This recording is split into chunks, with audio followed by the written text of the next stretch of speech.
Hi, welcome back guys. This is your sensei, back with another fanfiction.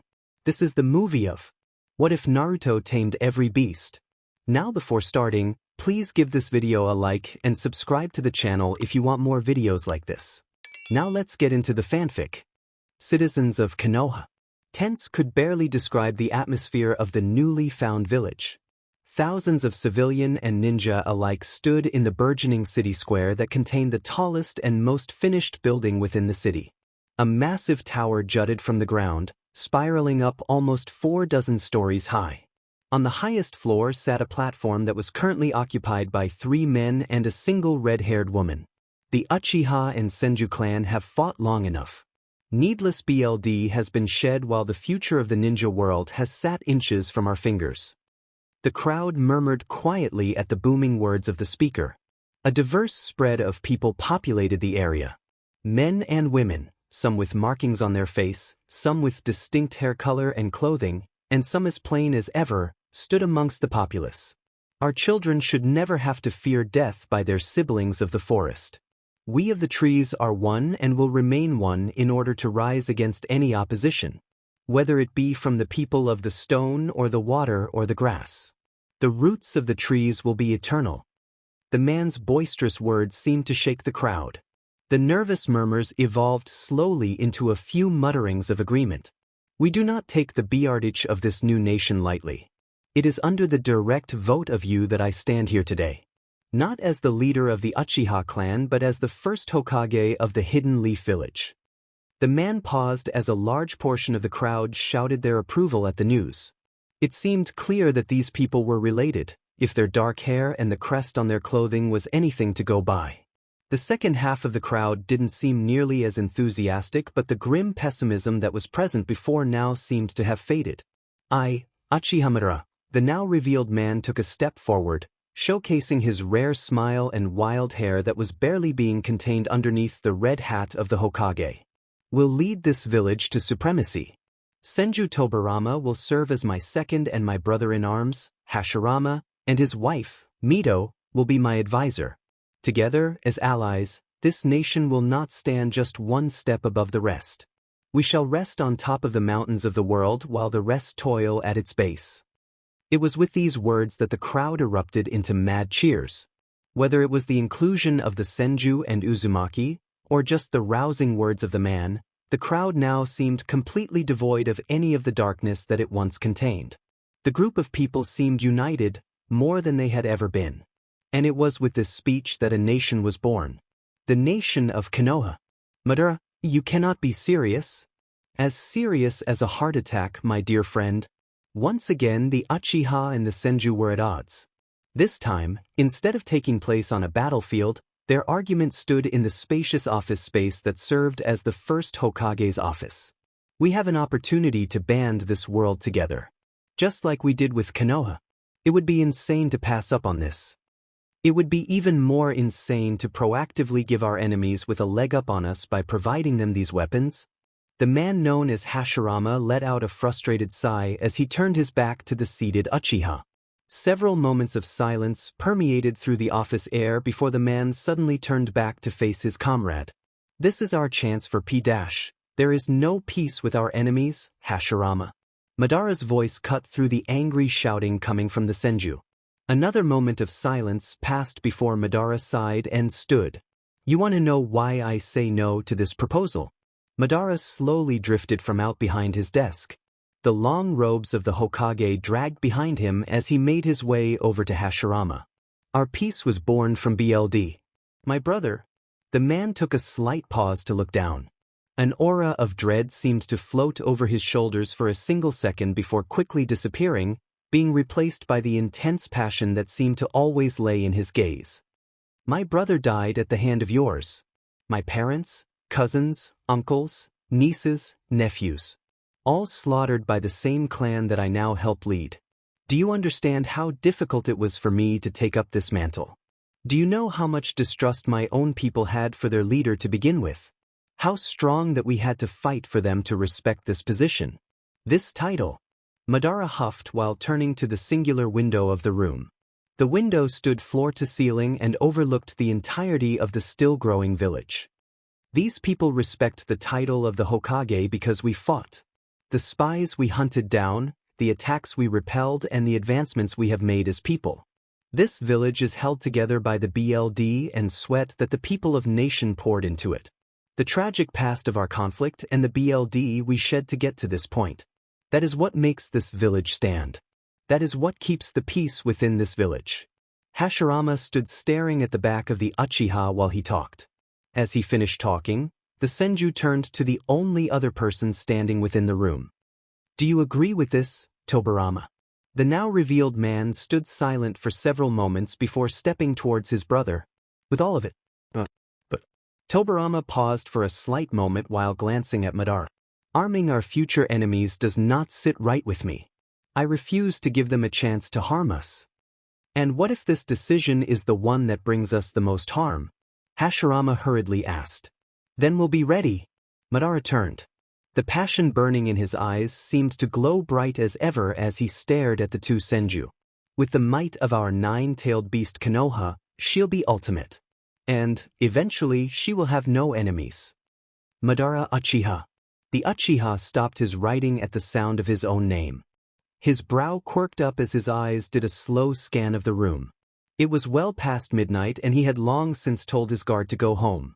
They put up a little resistance at first, but the gaze of a Sharingan was a strong thing to say no to. That is me, yes. The Hokage stood as he spoke. His eyes spun with interest as he attempted to snoop out his late-night visitor. Madara Uchiha. Head of the Uchiha and first Hokage. Such prestige at such an early stage in your life. You should be impressed. Titles do not impress me. That type of thinking is for the weak. Madara had to stop a smirk from erupting from his lips as his eyes locked on to an extremely faint chakra source. Whether his intruder knew it or not, they were already dead. Wise words. The center of the floor seemed to warp and bulge as a figure melded out of it. Madara had to quirk another eyebrow up at the sight of his intruder. A black, humanoid figure that seemed to be lacking any distinct traits except for its glowing yellow eyes. What if I told you that there was more? Madara remained silent at this. Your ancestor wanted more for you. There is a tablet describing your potential. You were born for more.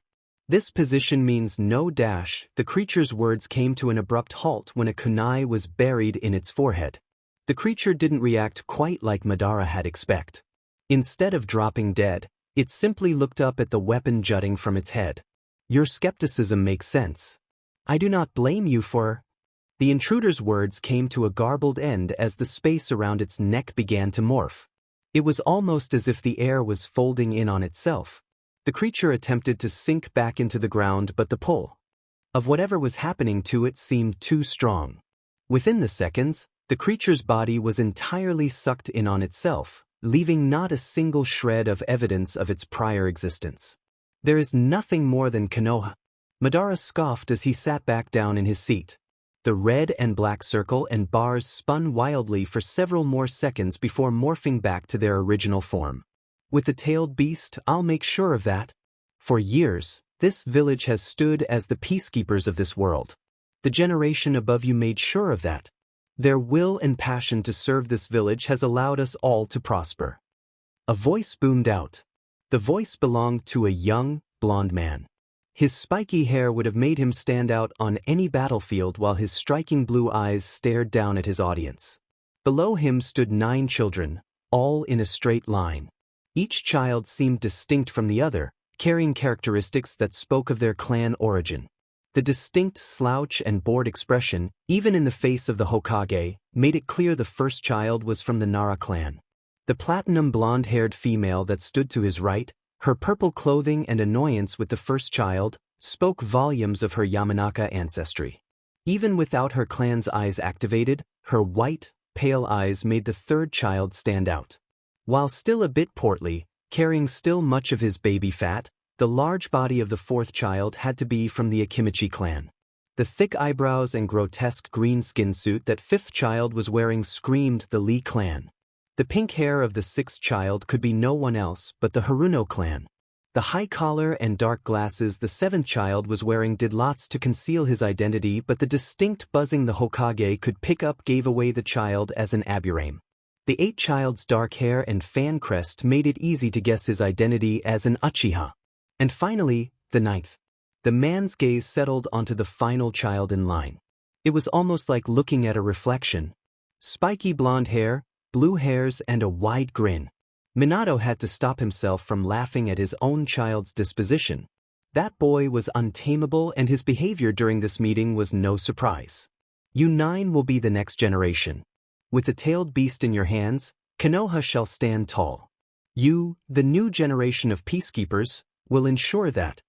At his words, his son's smile seemed to spread even more. The boy's expression seemed to be contagious as, one by one, each of the children's expressions seemed to lighten up. Even the Uchiha managed to crack out a smirk. Minato himself smiled as he looked down at the future generation of Konoha. The village would be in good hands. What a chore! You haven't moved for the past 45 minutes. Stop complaining before I grab your mother. Shikamaru let out an almost silent grunt but didn't proceed any further. Standing at the opposite end of their expansive training ground, Shikaku Nara smiled at his son's silence. The boy's lack of words may not have meant much to other people, but to Shikaku, silence was a victory. No more words were exchanged. Instead, a steady wave of kunai flowed from father to son.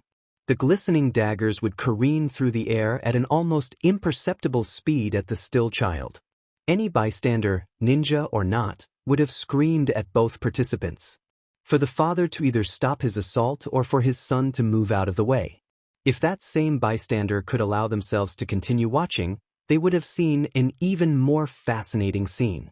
Just before the daggers slammed into the boy, a wave of sand rose from the ground and blocked the weapon's path. The sand acted like a steel wave, halting the blades in their track. The sand moved like a sentient creature, whipping and slapping away at any weapon that came even remotely close to Shikamaru.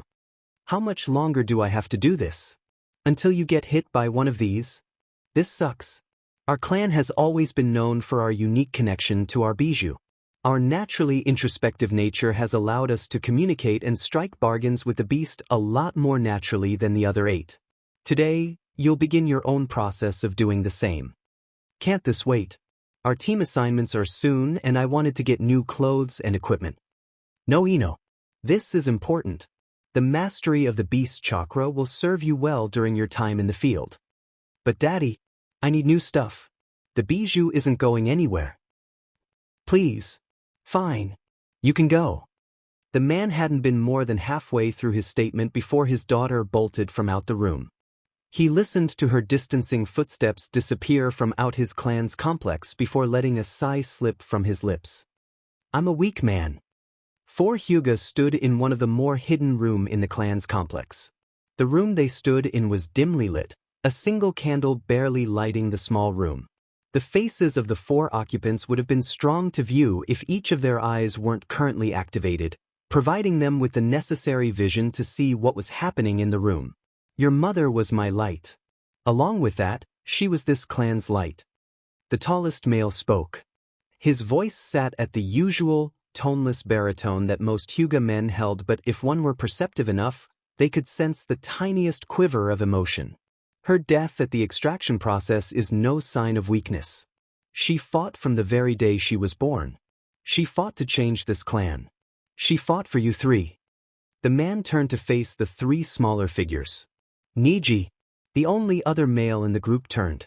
If one looked close enough, they could spot the faintest trace of tears on his cheeks. Hitomi, and I looked at you as a son. Her passing has changed nothing about that. The boy gave the smallest of nods as the tears that had been building in his eyes spilled down his cheeks. His teeth seemed to shudder as the older male looked at the remaining 2 figures. Hanabi, you were our final flower. You healed this family at a time that we needed it the most. Unfortunately, my child, I think you will have to continue this role. The smallest figure stood motionless for a moment before shooting at the male's legs. Whimpering could be heard from the girl as the tall figure turned to address the last figure. Hinata. With this name, a shockwave of emotion slammed through the man's voice. One could almost hear the ball of grief sitting in his throat before he forcibly choked it down and away. You remind me so much of her. Tears were now spilling down his cheeks.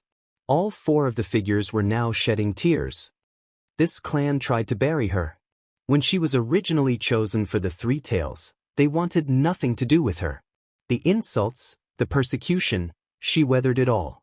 Like water, she flowed through every obstacle set in her way. And I have nothing but absolute faith that you will do the same with whatever this world throws at you. And with those words, the 4 figures wept in the room containing the ashes of one Hitomi Hyuga. The seals in the room kept the family's grief secret, but the whole complex knew their pain. My arms. A young child, a lot portlier than any of his age, grunted as his face kissed the ground. Sitting on his back was a set of circular, stone weights that were no doubt adding to his current burden. No excuses, boy. We've allowed you to build up some baby fat, but things are changing now. The beast has no respect for the lazy. Let's get some muscle on those bones. A large man, one large enough to make one question the limit of the human physique, guffawed at his son's plight before tossing another weight onto the child's back. The boy collapsed fully on the ground once more as his dad's laughter rang through the backyard. Yes, sensei. 200 more laps around the compound. You must tame your body before you tame the beast within. Of course, sensei. I will make this clan proud. I know you will, Flea. Business as usual in the Might household. The Haruno clan has held the 6-tailed beast for generations. The beast may lack some of the offensive capabilities of the others, but through each generation, we have proven our worth. It is now up to you to do the same. Sakura Haruno gave a sharp nod as her father lectured her. The 2 pink-haired clansmen sat in their complex's training ground. Now stand. Sakura shot to her feet at her father's words. Nervousness rang through her body as the man began reaching for one of the many scrolls that littered his waist. The nervousness faded into pure horror as the man's legendary weapon, a massive double-sided polearm, popped into view. And fight! There was never a moment of silence within the Aburame clan. The ever-so-subtle buzzing that emitted from each of the clansmen made sure of that. Things were no different for the 2 Aburames sat in the private room in the clan's complex. Other than the buzzing, no noises were exchanged between the 2 males. They sat in silence for nearly half an hour, motionless in the Seiza position. You're annoyed. The older male spoke, breaking the silence. For the first time in nearly an hour, the 2 moved to meet eyes. But the beast keeps using the term lucky. I find its disposition annoying. Your predecessor warned you of this? Itachi. The small boy's voice rang out in joy as he approached his older brother.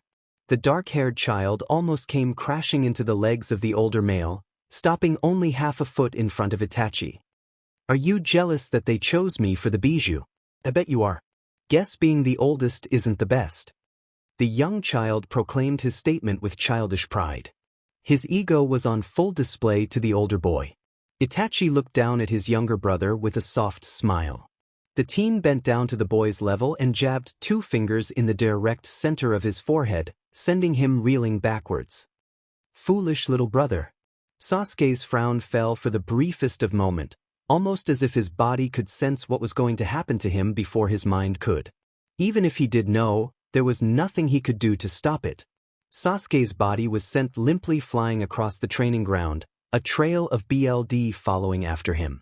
The boy landed nearly 50 feet away, rolling nearly a dozen more feet before finally coming to a stop. The teen scrambled up to his feet, his eyes opened wide in shock while BLD flowed freely from his nose and lip. You are still 1,000 years away from being able to best me. Sasuke locked eyes with his brother. A set of red, pinwheel eyes swirled lazily back him, seemingly taunting him with their motion. Let's see what we can do about that gap. The 9-tailed fox. A single red eye stared back at Naruto. His sandal-covered feet were soaked in the almost 2 feet tall murky water that he stood in. A gate, so massive in size that the small boy couldn't even begin to hope to see its top, separated him from the eye. It seems my siblings and I have been passed to yet another generation. How pathetic. I can only hope you're more silent than your mother. The eye closed as a small laugh left the boy's mouth, his arm raising to scratch at the back of his neck. Yeah, my mom can be a lot. The boy shuddered at the thought of one of his mom's many tantrums. The woman could be an absolute menace when she was angered, which happened quite often. But she told me some things about you. The beast's eye opened once again at the boy's voice. She told me you were a smart butt. And then she hit me for saying but. The beast let out a huff at the statement. She told me that you hated humans. How you would take every single chance you had to break out of this seal. Your predecessors have made sure that won't happen. The fox spoke. A moment of silence passed between the two before the beast lunged at the gates before it. It managed to get all of a millimeter past the bars before an unseen force repelled it back into its cage. Hundreds of years of sealing mastery. This is an inescapable prison. The fox huffed out as it sat back down on its haunches. Yeah, she told me that too. The joyful expression faded from the boy's face. He tilted his head upwards to meet the beast's eyes.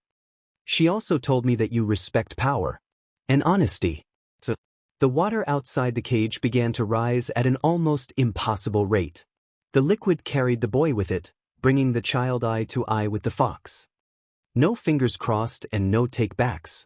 The young boy's eyes seemed alit as he spoke. I will show you with my own strength that not all humans are bad. And with that strength, I will free you and your siblings. You better believe it. In the cheesiest way possible, the boy flashed a thumbs up and a wide smile to go along with his words. Silence followed his statement as the beast stood still, meeting the eyes of the container. 20 seconds passed before Naruto broke, being the impatient and hyperactive child that he was. Just don't tell my mom or my dad because I don't think they would be happy about me freeing you guys. I don't know if you can still talk to her but you know. I know it's just all talk right now but begone, child. With those words, the control that Naruto seemed to have slipped as he went plunging straight down into the water, disappearing from the fox's sight. Naruto exclaimed as he shot out of his meditative state. The three adults in the room perked up at the boy's movement. How'd it go, brat? A tall man with flowing white hair spoke as he approached the seated child. The young boy let out a small groan as he climbed up to his feet, holding his hand to his head. My head hurts. But didn't need to kick me out like that. The boy muttered as he gathered himself. He gave a wide stretch, throwing his arms into the air before turning to address the adults in the room. I think it went well, the boy exclaimed. Just like you said, Mom, he was very grumpy. A lot of humans are bad, and I'm going to get out of here. The boy mimed the beast's words with his hands, drawing laughs from the adults in the room. But I showed it. The old Uzumaki strength. He couldn't beat me so he sort of just kicked me out. The boy's bravado came to a meek close as he retold his edited version of his time in his mindscape. His words drew another round of chuckling from the adults in the room. With proper training, you'll be able to fight the FO-. You tell that piece of SHT Fox that I want a rematch. It may have beat me once, but I've been training. I'm going to kick its butt. The blonde man's words were cut off as a red-headed woman screamed into Naruto's face. The boy cringed at the sheer volume of the woman's voice. When his mom wanted to be heard, she was going to be heard. Calm down, Kushina. The white-haired man spoke up to try to save his blonde's eardrums. The man received a massive right hook that knocked him clear across the room for his efforts. You don't tell me what to do in my own house, Jiraiya. Kushina screamed at the downed man while stalking towards his prone form. The taller blonde paled at the sight of his rampaging wife before sprinting after her, leaving Naruto alone. You guys are so weird, the boy muttered as he watched his father attempted to hold back his mom from beating up his crying grandfather. The boy gave one last look at the odd scene before shaking his head and taking off towards the Uzumaki clan's training ground. The new 9 have been chosen. It is time to strike while they are young. Don't be foolish. Konoha's security will be at an all-time high with the passing of the Bijou. We wouldn't even make it through the Land of Rain with their wardens there. And in 5 more years we won't even make it to Wind's border. We must be silence. The single word sliced through the verbal discourse. The room, seemingly built out of the mouth of a decent-sized cave, came to a still silence.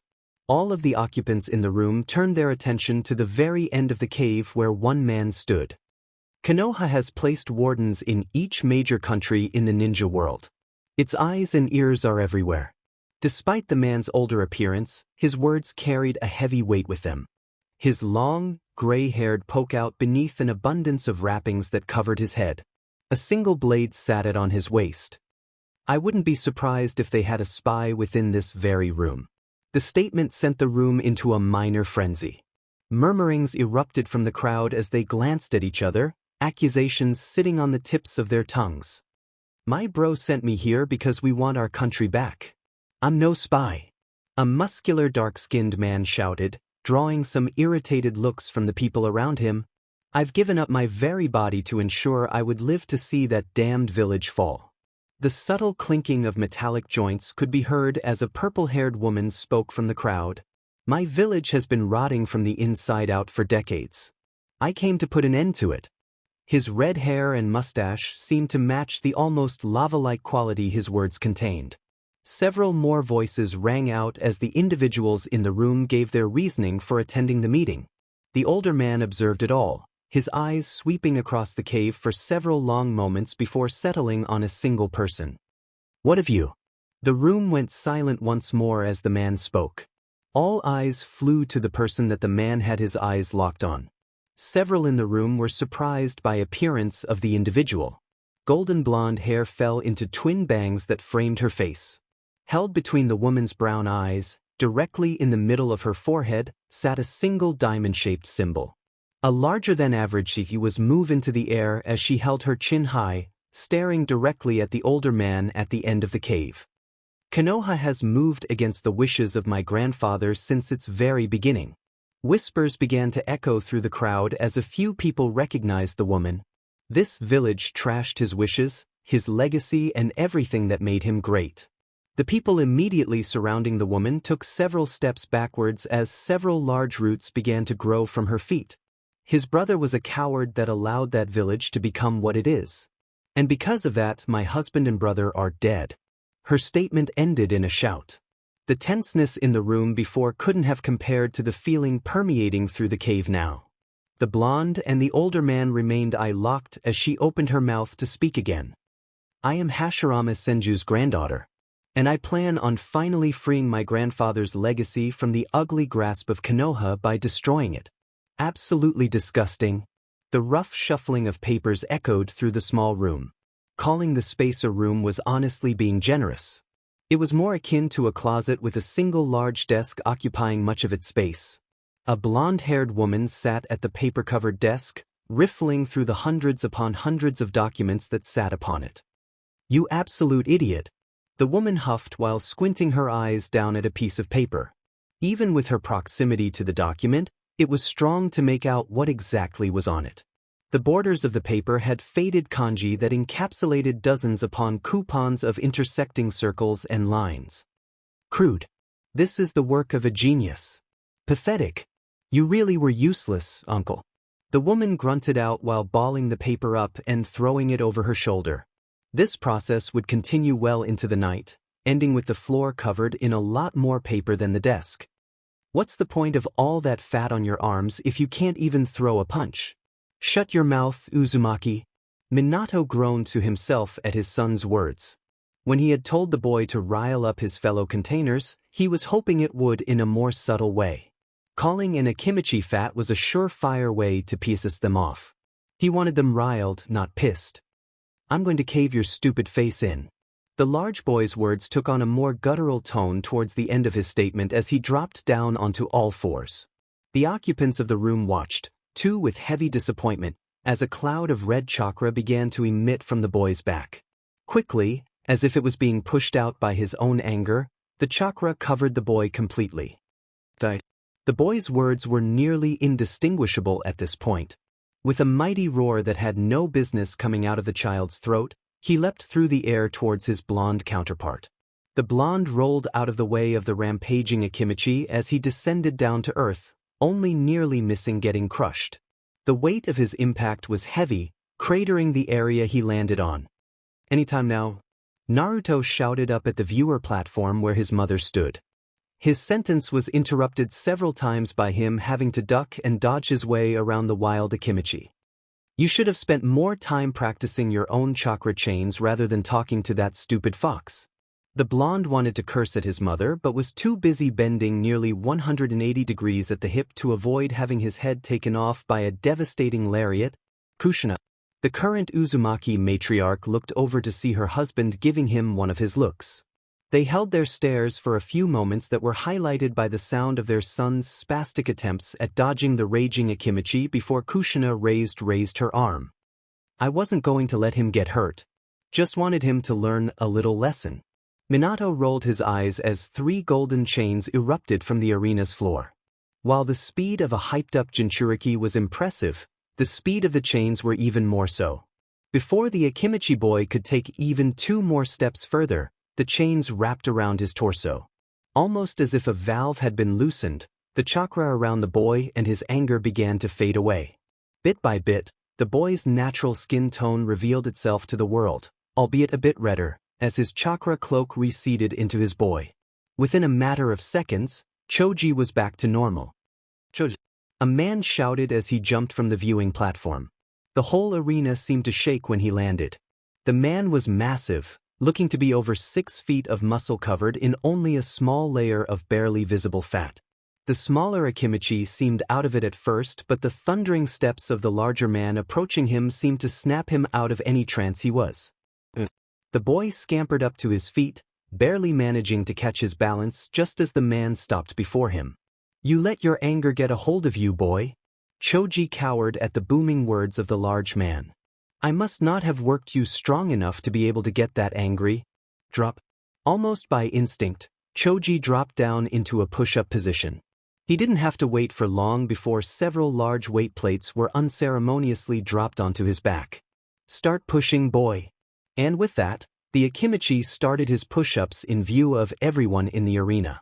Choza really does work, that boy. Seems like something you could pick up, Inoichi. I'm tired of hearing my wife talk about your wife complain about Ino's lack of bijou progress. Inoichi Yamanaka groaned at his friend's words. Ino lacks the affinity and surprising motivation your son has for his bijou.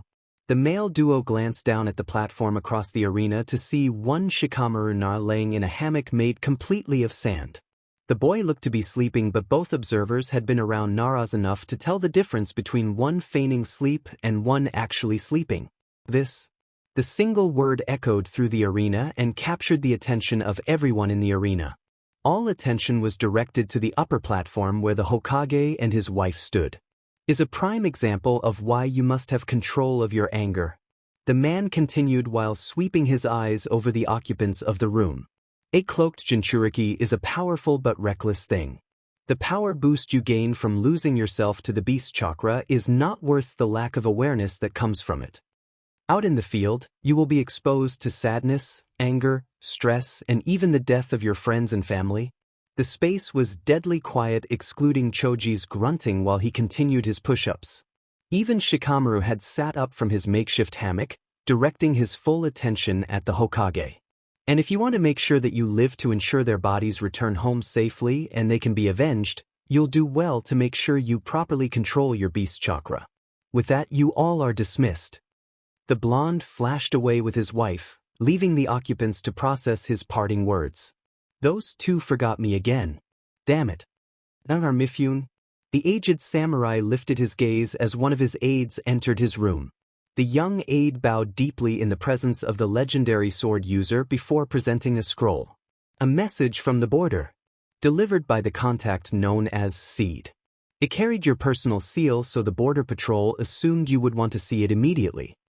The aide offered another bow after depositing the scroll on his MSDR's desk. With only the smallest of movements, Mifune dismissed the aide and watched as he left through the only door in the office. The old man waited several beats before reaching to open the seal. He needed not to worry about security. His office was in the deepest recesses of a mountain, buried by hundreds of feet of snow and stone. The path to his office was a grueling one that he took each day to maintain his physique and ensure his safety. With a slight bend, the seal was cracked open and the scroll unfolded. It took him mere moments to read the contents of the seal and not even a second more to incinerate it to ashes. As the ashes of the document fell upon his desk, the man sat back into his chair and allowed his eyes to drift. Anchor Van Tion. A small smile slipped past the man's usual stoic facade. The smile was quickly lost as he leaned forward once more, his eyes taking on a steely quality. The weapon has been found. Now for the ammo. Minato, this is ridiculous. We've been over this already, Sam. The decision is final. Your clansmen will simply have to wait. The man's words ended with a heavy slam as the Inuzuka matriarch slammed her fist onto the man's desk. The Hokage remained still while staring into the widened and angered eyes of his former classmate as she leaned over his desk. 5 generations, Minato.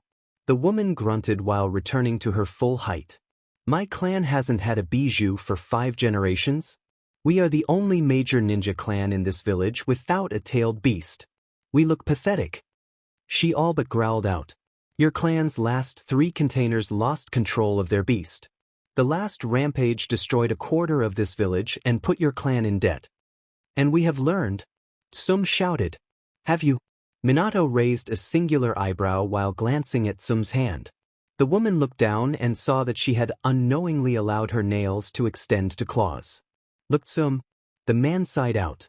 Despite not having one of the tailed beasts, your clan still has worth in this village. Do not doubt that. When the next 2 generations of containers come and go, your clan will get a chance to host one of them. Until then, there is nothing that can be done. The woman gave her superior a strong stare for several seconds before huffing and turning. The man watched as the angered woman stormed out of the woman, slamming the door behind her and leaving him to himself. Yo, this thing is slippery. A man's voice could be heard within the deep recesses of a large structure. The building looked akin to a castle with its largest structure standing over 200 meters tall. Jutting towers covered in moss and decay streaked high into the sky. If one were to manage to find their way into the center of the structure, they would find an interesting sight. Stop talking so we can finish this thing. A red-haired man grunted out before spewing a stream of molten lava from his mouth. The stream streaked through the air and slammed into the body of a large, purple leech-like creature. It was strong to tell if the creature felt the blow as it didn't visibly react to the attack. Instead, dozens of pale arms sprung from its body and shot towards the 2 men. I'm tryna. A dark-skinned man shouted in response while slicing away at the arms that came his way. 7 swords were tucked away in various places on his body as he leapt and tumbled through the air. Despite how odd his sword style looked, it seemed to be effective as each movement made by him resulted in the cut and destroyed limbs. The 2 men continued to duck and weave through the mass of arms for a full minute, making very little progress in closing in on the creature. The singular mask on the creature's body was in the shape of a sadistic expression as it toyed with the 2. The expression morphed into an angered one, and in an instant the whole room became filled with arms. The 2 men exclaimed separately as the arms quickly overwhelmed them. The 2 were soon wrapped in the appendages and found themselves being squeezed to death as more and more arms encircled them. The dark-skinned man grunted out as the arms tried to crush his ribs. His red-headed counterpart said nothing as he was too busy spewing lava from his body in an attempt to free himself. As the situation seemed to turn dire for the 2 men, a blonde streak erupted from the room's ceiling. Before anyone in the room could react, the streak blasted to the creature and slammed into its mask. If one were perceptive enough, they would have been able to see the streak was a blonde woman. The woman's fist crashed into the creature's mask, shattering it into pieces and pushing the massive leech nearly 100 meters away. All the arms emitting from the creature disappeared as it slammed into the wall at the opposite end of the room. Whoa there! The vocal man exclaimed while both him and his fighting partner fell to the ground. Both shinobi managed to stick the landing before looking up at their savior. Thanks for the save, Blondie. The man shouted while holding up the peace sign. The person in question rolled her eyes at the man's statement before turning to address the other occupant of the room. I was tired of watching you 2 F around. I expected better from you, Rashi. The red hair grunted at her words while the dark-skinned man shouted indignantly at not being included. Now hurry up and seal the beast before it recovers. With those words, the woman disappeared from the room in a bright yellow flash, leaving the 2 men alone. I swear begets no love. Rashi rolled his eyes at his partner's statement before unsealing a painting brush and a jar. It was time to do what they came here for. You know, if I was locked away for so long all by myself, I would always be talking. Maybe it's just me. Mom always says I talk too much. And Uncle Nagato and Auntie Conan tell me all the time that I need to be more scrupulous about what I say. Now, I don't know what scrupulous means, but I ain't stupid. I know they mean that they don't want me to talk so much. I just don't see what's the prob dash. Your family is right, child. Naruto's rambling came to a quick halt as the gruff voice of his inmate broke through the room. Talk too much. A small frown adorned the blonde child's face. Though you lack the volume your mother had. And with that, the frown faded away. My mom always said the loudest in the room is usually the rightest. I don't know if that's true or not though. The boy trailed off with a thoughtful look on his face. The two beings descended into yet another bout of silence as Naruto seemed lost in thought while the gigantic fox seemed more than happy to say no more. Well, it's about time for me to get going. Naruto stood with a large stretch. His tenant gave no indication that it heard him as it continued to stay laying with its eyes closed. The boy didn't seem too bothered by the lack of response. If anything, he seemed used to it. With a simple two-finger salute and a bright smile, the child faded from his own mindscape, leaving the fox alone once more. So this is the newest generation of vessels. How interesting. They're kids, Orochi. Not vessels. You really do have a habit of making everything sound creepy. It is not my fault that you lack the understanding to comprehend my wit, you simpleton. Both of you be quiet. A soft but undeniably feminine voice spoke out. Both men shot their eyes over to their female counterpart to see her sending them a glance that reeked of annoyance. You're embarrassing yourselves in front of the children. All three sets of eyes moved forward to the clearing that sat in front of them. 9 children stood amongst the grass, some talking with their peers while others seemed more content to be to themselves. Don't be like that, Conan. The purple-haired woman shot a withering glare at the man speaking. There's no way these kiddos could find someone as amazing as Jiraiya to be embarrassing. There's definitely a way, Grandpa. The older man's self-congratulating came to a crashing halt at the sound of his grandson's voice. Jiraiya turned from his 2 colleagues and stared at the cheeky little blonde boy that had managed to walk over to the trio unnoticed. Every single time you open your mouth, you find a way. In the blink of an eye, the white-haired man leapt at the boy to silence him. Before he could accomplish his task, an arm wrapped itself tightly around his midsection and held him in place. Oddly enough, the arm seemed to be made entirely out of paper. Your ability to control paper is as fascinating as always, Conan. Orochimaru commented as he watched the woman sling his former teammate over her shoulder as if he was a balled-up piece of tissue. Even with the diminished Senjujin, you show such control over the wood element. The wonders you would be able to pull off if I could find some way to enhance those genes. Conan shot yet another glare at the pale-skinned man. I have no need for any enhancements from you. There's a reason Minato chose me to supervise the children's auxiliary training along with you and Jiraiya. I can more than handle everyone in this field. The snake-themed man let out a soft hum before shifting his attention over to Naruto. What about you, Naruto? How about I take you into my lab, do some quick dissections and make you into a super shinobi? Free of charge. Thanks for the offer, Roki. Naruto laughed at the offer, not at all bothered by the odd and not so subtle undertones of the man's offer. But if I'm going to be a super shinobi, it's going to be because of me.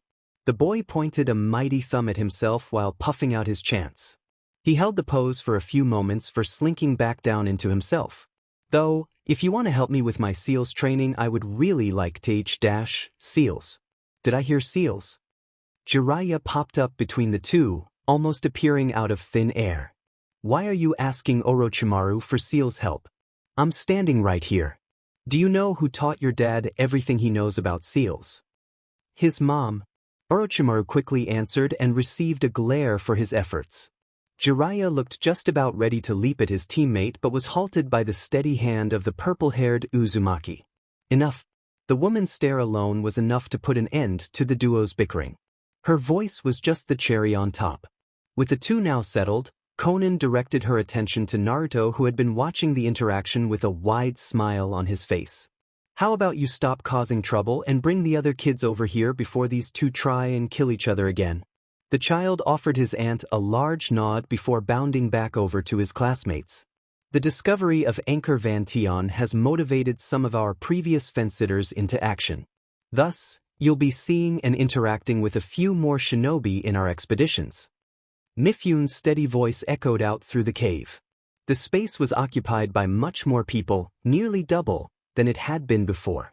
From Suna, Pakura and Sasori join us. A man and a woman stepped forward from the crowd.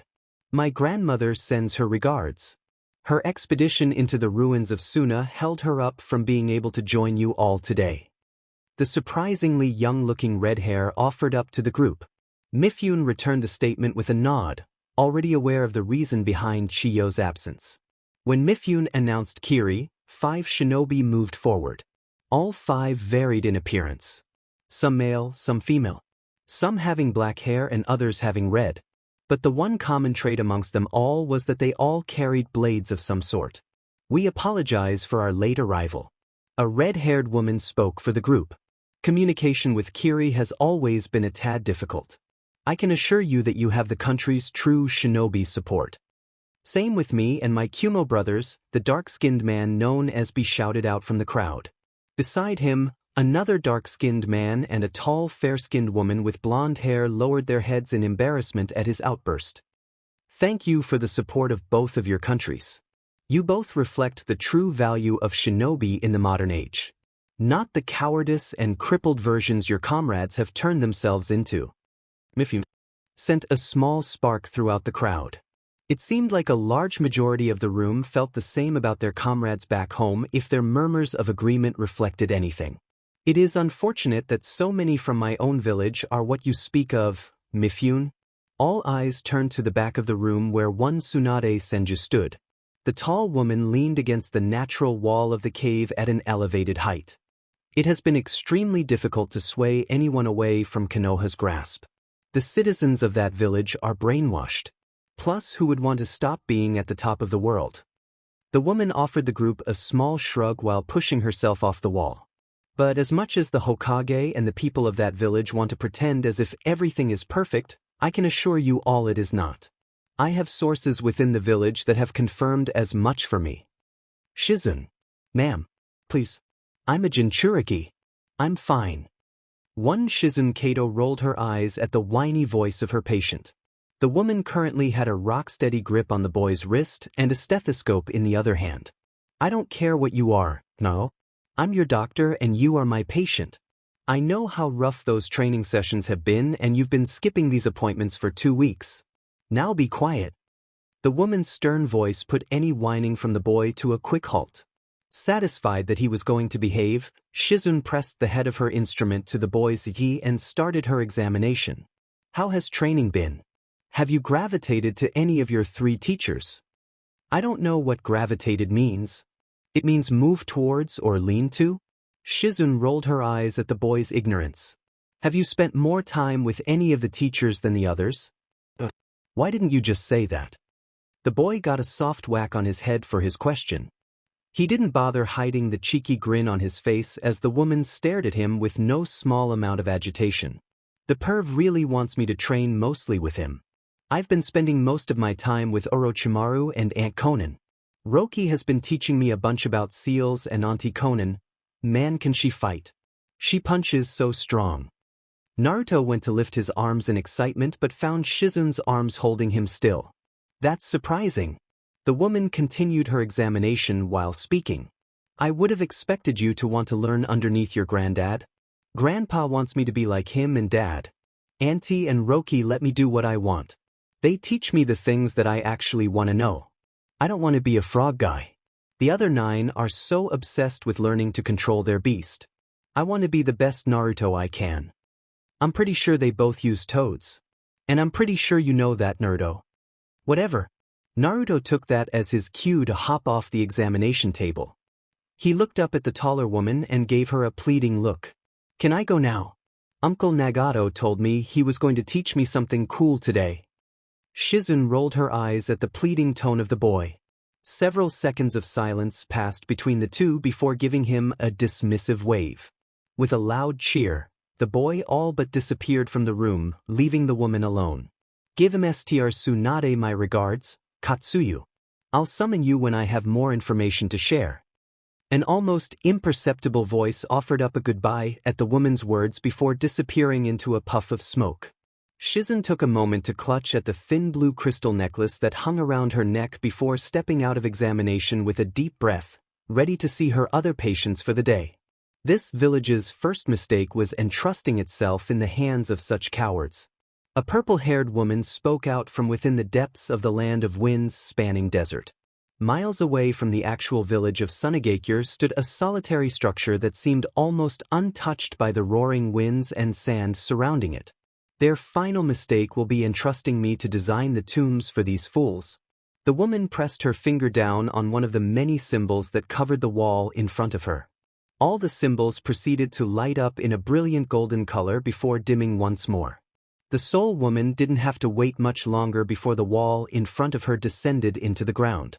3 caskets awaited the woman. Each casket bore the symbol of Sunagakure while holding their own distinct appearances. The first was bleach white and the markings on its edge seemed almost primal. The second was pitch black and its markings seemed to zigzag from top to bottom. The third casket was a rich gold that seemed to reflect every iota of light that struck it. The Slug Queen and I are going to have fun with you 3. She allowed herself one rare laugh before descending upon the caskets. Just resign. Oh, I can still win. I've run the numbers through my head. You have a 0.001 chance of winning. Give it up so we can start a new game. Oh, this is the closest I've gotten to winning. Shikamaru sighed at his tenant's words. Deep within the depths of his mindscape, the Nara leaned back into his chair that was so conveniently made of sand. Him and his prisoner were locked in a heated battle of shogi. At least, the tailed beast thought it was heated. For Shikamaru, this was as simple as playing against a simple civilian child. I've got it. The Nara quirked an eyebrow up at the Tanuki's words. He even allowed himself to sit up a bit as the giant sand structure reached for the mental shogi board. You can't do that.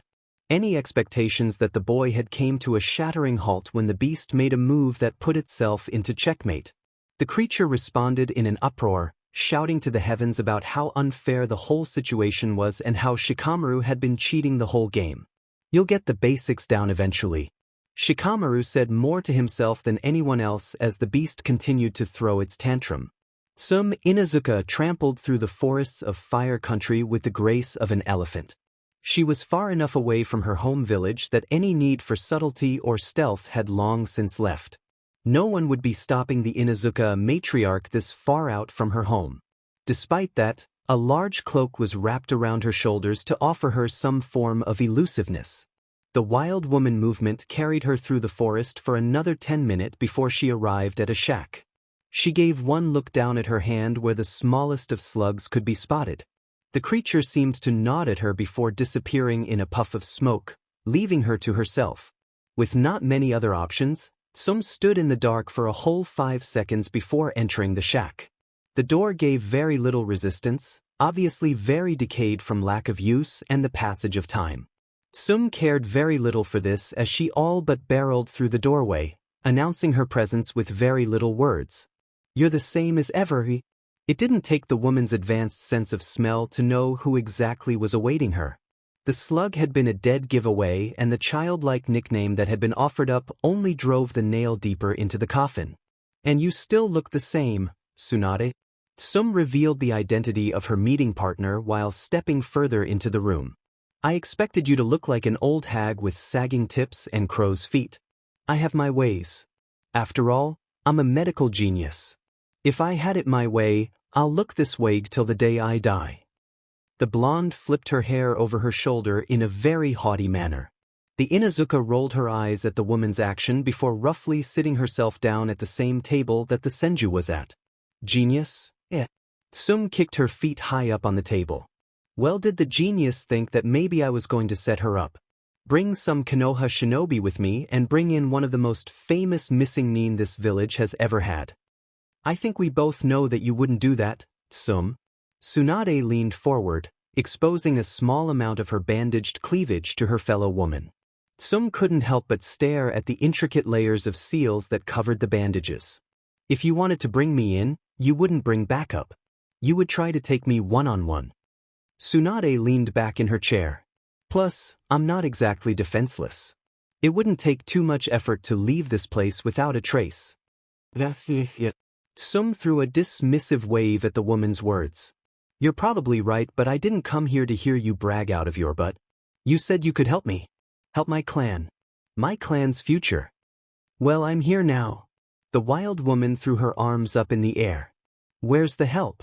Tsunade sat in silence for a brief few moments before reaching into the inner folds of her clothing. Tsum tensed as she did, drawing a brief eye roll from the senju, but did nothing more. The woman rummaged around for a few seconds before grasping onto an object. A group of friends I've met recently feel that there's been a change in Konoha's place in the world. With a pull of her arm, Tsunade pulled out a small jar with the kanji for 0 on it. Attached to the side of the jar was a small scroll that bore the symbol for water. And we believe that the Inuzuka may just feel the same way. But I don't wanna. Brat, you're going to whether you want to or not. The past 15 minutes for Naruto had been spent running for his life. Usually, this was no different from any normal day considering his training with his family and his fellow human sacrifices. However, this encounter was proving to be a bit more dangerous for the child due to his pursuer and their current attitude. Use the fox. A fist barreled its way into the side of the boy's face, caving his cheek in while sending him flying across the clearing. The boy's body skipped off the ground twice, leaving small craters in its wake, before sliding to a skidding stop nearly 100 feet away from the initial impact. I don't like watching Jiraiya hurt my kid like this, Minato. Staring down at the clearing, two figures stood at the entrance of a massive home sat upon a hill. One Kushina Uzumaki and Minato Namikaze looked down as their child struggled up to his feet. I don't either, but it's necessary. Naruto refuses to use the Nine Tails chakra. It's been far too long and he has fallen behind his peers. Despite his harsh tone, a look of worry was plastered across the older man's face. No part of him enjoyed seeing his child in pain, but the responsibility of a Jinchuriki to its village was utmost. Carrying the strongest of the tailed beast only made that responsibility so much more heavier. A flicker of red erupted around Naruto's form, drawing hopeful look from the three adults observing him. Red sparks seemed to flicker across his skin, whipping out in quick streams from random locations along his body. The boy's sclera began to bleed a dark red while a growl revealed a set of enlarged canine teeth. He released a loud shout that seemed to shake the clearing with its volume. With a considerable amount of force, the boy slammed his palms down onto the ground, actually managing to shake the clearing this time. The three adults watched as the red sparks coming off the boy began to recede, erasing the hopefulness off their faces. Jiraiya gave a wayward glance up to the two adults, his eyes asking the question he couldn't speak. Without an ounce of hesitation, Minato nodded at his father, earning a grim frown from his wife. With his unasked question answered, Jiraiya turned to his grandson and disappeared from sight. He appeared not a moment later standing right beside his crouched relative. With his right leg raised high into the sky, the man allowed for a single moment to pass, silently pleading with his grandson to move, before he brought his leg down onto the boy's unprotected back. The impact was devastating. Where Naruto's palms caused the clearing to shake, Jiraiya's dropkick caused the space to erupt. Chunks of earth went soaring into the air as they were displaced by the kick and Naruto's descending body. From their position on top of the hill, both parents couldn't make out their child or his grandfather through the dust that the physical attack had kicked up. A single breath was held and shared between the two as they waited for their child to come back into sight. The duo didn't have for long as a strong wind descended down the hill, clearing the air for them to see. Their heart dropped slightly when they saw their child laying face down in the newly created crater. His grandfather offered him very little rest as he picked the boy up by the back of his shirt with one hand while charging up a Rasengan with the other. Last chance, Naruto. I promise you this will hurt a lot less with a tailed beast cloak. No part of Jiraiya wanted to take it this far with his grandson. Every part of him wanted to simply sit and verbally plead with the boy to use the Nine-Tails chakra instead of fighting. But the boy was stubborn. He was the product of his own BLD and an Uzumaki, so there was no surprise there. But that stubbornness led to the child's current pain and potentially more in the future. The boy weakly raised his head to meet his grandfather's eyes. The two held their gazes for what seemed like a whole minute before a small smile erupted on the young blonde's lips. Warning bells erupted in the older man's head, making him look down. His eyes caught a glimpse of his grandson's hand contorted into a hand sign and a small black pattern on the ground below them before the boy disappeared from sight in a swirl of leaves. In the same instance, dozens upon dozens of blue chains erupted from the ground around him. The chains moved to ensnare him, and he moved to use his own technique to escape their wrath. Unfortunately for him, the exact moment he began to mold chakra, the markings below him erupted with a golden light, and he felt his chakra sapped away from him. Before he could react to the new circumstances, the chains wrapped themselves every inch of his body, leaving only his head open to the air. Naruto let loose a short laugh as he reappeared near the one standing tree within the clearing. Any sign of the damage he sustained from Jiraiya's kick was seemingly gone as he did a short jig around the tree, laughing happily to himself at his grandfather's predicament. Idiot! The boy's mirth came to an outstandingly quick end when his mother appeared behind him and sent his head back down to earth with a slap. You were supposed to fight Jiraiya using the Nine-Tails chakra, not your chains. Kushina yelled at her only child. Naruto, very much used to dealing with his mother's wrath, popped back up in an instant and turned to face the redhead. Does it matter if I use the chakra or not? I tricked and trapped Grandpa and he's an S-rank ninja. It does matter. All the other Jinchuriki are capable of using at least the one-tailed cloak of their tailed beast, and you won't even try to use any of its chakra. You're supposed to be their leader. I don't need the Nine Tails to be their leader. I can kick all their asses without its chakra. What did I tell you about cursing in front of your elders? Minato sighed to himself as he descended down the hill. This session had gone exactly as he hoped it wouldn't go.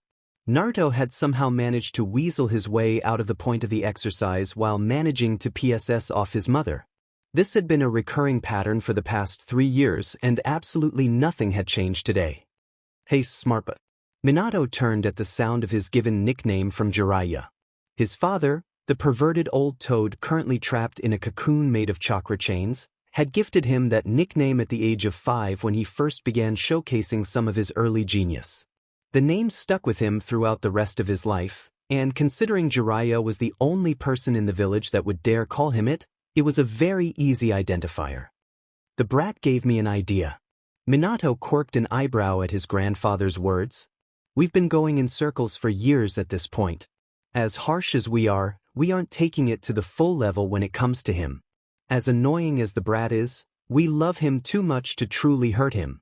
Minato rolled his eyes at his father's words but knew they were true to them. Even from his position on top of the hill, he could sense that the Rasengan in his father's hand wasn't at full power. That was just one of the many examples of those 3 taking it easy on Naruto. He says he doesn't need the beast chakra to be the Nine's leader. Make him prove it. Have him face the rest of the Jinchuriki. One at a time or all at once, doesn't matter. Let the other kids prove to the brat he's not as good as he thinks he is. I accept. Naruto startled the duo as he appeared in between them. An enthusiastic grin was plastered across his face as he traded looks with his grandfather and dad. I'll solo all of them. Believe it. Minato let his child's words ring in the air for a second while he pondered the proposition. A quick look over to his wife confirmed his own thoughts before he opened his mouth to speak. Fine, Naruto. The boy let out a loud whoop at his father's words. In 2 weeks you'll fight the other Jinchurikis. Hell ye dash, and to make it fair, since you're so great.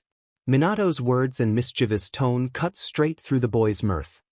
You'll be facing them in teams of 2 and you won't be allowed to use your chakra chains. Using them during any of the matches will be ruled as an automatic forfeit.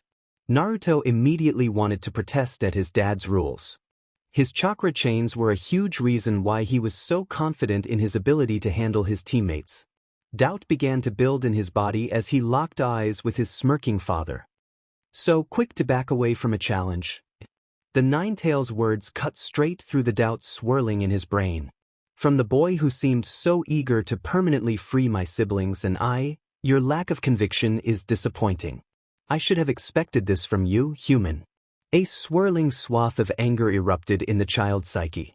He was Naruto freaking Uzumaki. How dare he doubt himself? I could beat all their asses with nothing but a stick and one hand tied behind my back. Bring it on, old man. As soon as the words left his mouth, he regretted them. As much as his father loved to teach him lessons, especially those centered around him controlling his mouth, there was a chance Minato would actually make him fight under those conditions. His worries proved for naught as his father offered him a nod before turning away from him. Fine. I'll go and inform the other clans. You won't be receiving any training from Jiraiya, your mom, or I during the 2 weeks. Best of luck, son. With an annoying amount of cheerfulness, at least in Naruto's eyes, the Hokage offered his family a small wave before disappearing from the clearing in a yellow flash. Big sister is scary. While scary wouldn't be the word he would use to describe his eldest daughter, Hayashi understood the sentiment his youngest was attempting to convey. Watching Hinata spar against some of her fellow Hyuga, the clan head knew the child was an already devastating fighter and would grow only more deadly with age and experience. The girl in question was currently engaged with 4 of the Hyuga elite guard. The number had originally been 5, but Hinata had made quick work of the overconfident Hyuga male, rendering him paralyzed in a coat of coral. The other 4 guards were now carefully weaving and dancing around the girl's assault, being careful not to be touched by the wildly whipping tails of red chakra that seeped out from her back. With a loud roar that was rather uncharacteristic of her, Hinata leapt toward the closest guard. The unnamed female sidestepped the wild lunge before dropping her body to the ground to avoid a chakra tail. In the next instant, she was up in the air as Hinata's finger moved down into her previous position, shattering the ground on impact. The woman was offered a slight reprieve as her other teammates leapt into action. Her fellow female launched a cluster of kunai at the young girl that quickly multiplied into a wall of metal. Behind the mass of kunai, the 2 males of the group ran at the ready, their fingertips ablaze with chakra. Not one to remain idle, Hinata went through a quick series of hand signs before releasing a massive surge of water from her mouth. The water dwarfed the wall of kunai in size by several magnitudes. Only one of the men had the reaction time to leap out from behind the wall before the wave of water came crashing down upon them. The unfortunate soul that was left behind was sent awash in a literal sea of kunai and water. In the exact moment she had released her technique, one of Hinata's chakra tails extended up towards the airborne ninja at an alarming speed. Mid-air and caught completely by surprise, the woman was left with very little options in defending herself from the mass of chakra. She sent several desperate gentle fist strikes at the tail but found her fingertips and hands encased in coral for her effort.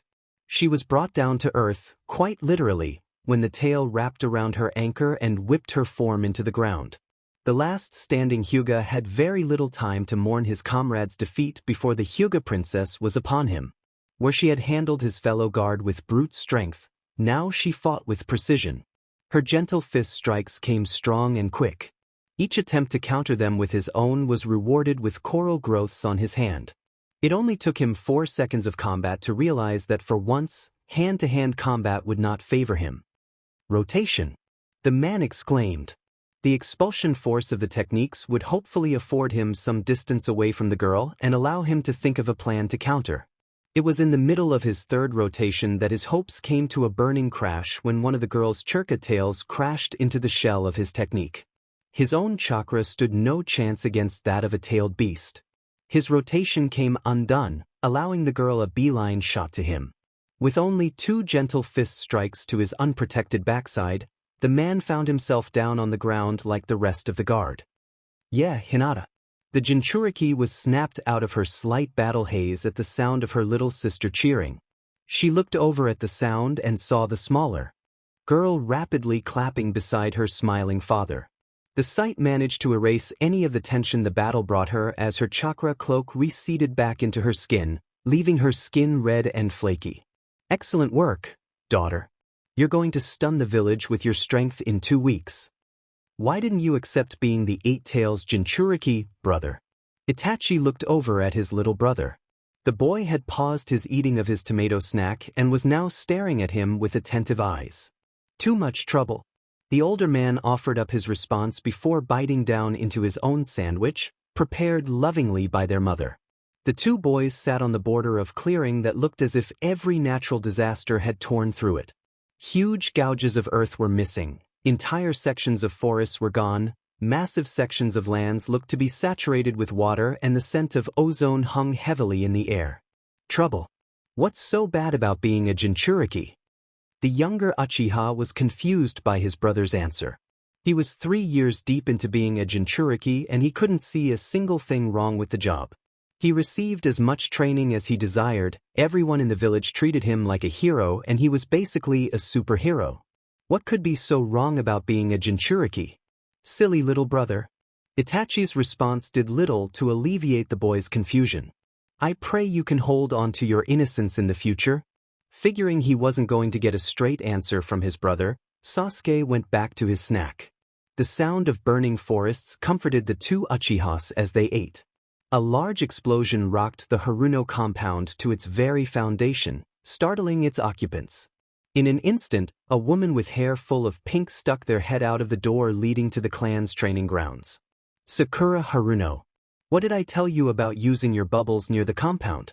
You mess up one more time and I'm personally ripping that slug out of your stomach. Yes, ma. A voice in the distance managed to stutter out in response. With a loud huff, the pink-haired returned back inside to the sound of her clansmen laughing at her plight. A quick look from the woman managed to shut them up. Bunch of ungrateful pinkies. Why did I ever agree to be the head of this clan? B's in the house. And he's brought guests and gifts. The small group gathered in the cave collectively sighed as the loud, dark-skinned man came bursting into the space. They were immediately brought back on guard when two men jumped from behind the man. Relax. These two are my brothers. Not like I but still the same. Shut up, B. The man with golden hair spoke as he stepped in front of the goggled man. The man took a long look over the occupants of the room before settling his attention on the old bandaged man sitting in the very back of the cave. The Master Mifune. I sends his regards. The man with the golden mane offered a quick bow before gesturing towards his partner. The two looked very similar to each other, their hair being the only true different feature between the two. In contrast to his gold hair, his partner had silver hair. In one quick motion, the silver-haired man rolled up his sleeve, exposing his marking-covered forearm. The occupants of the room prepared themselves for an attack as the man slammed his palm against his arm. A cloud of smoke consumed him in response, hanging on his form for a few seconds before blowing away.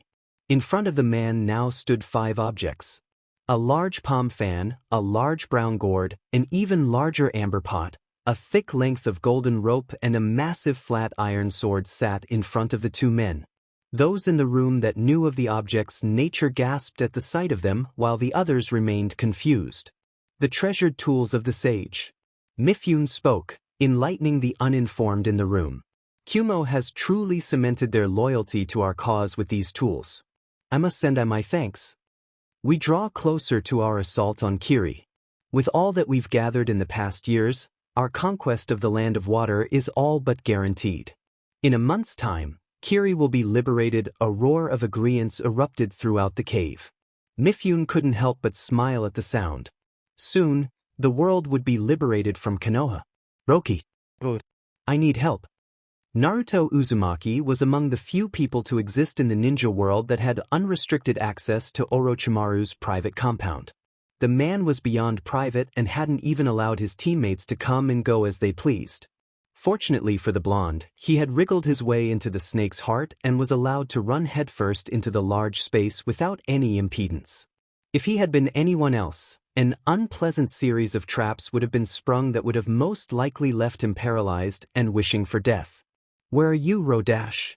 Naruto's words came to a quick halt when he went crashing into a figure. The boy stumbled back for several feet, stunned by the sudden impact. Oh, I'm sorry. I didn't see you there, Naruto. The blonde looked up and saw the smiling face of Kabuto Yakushi staring down at him.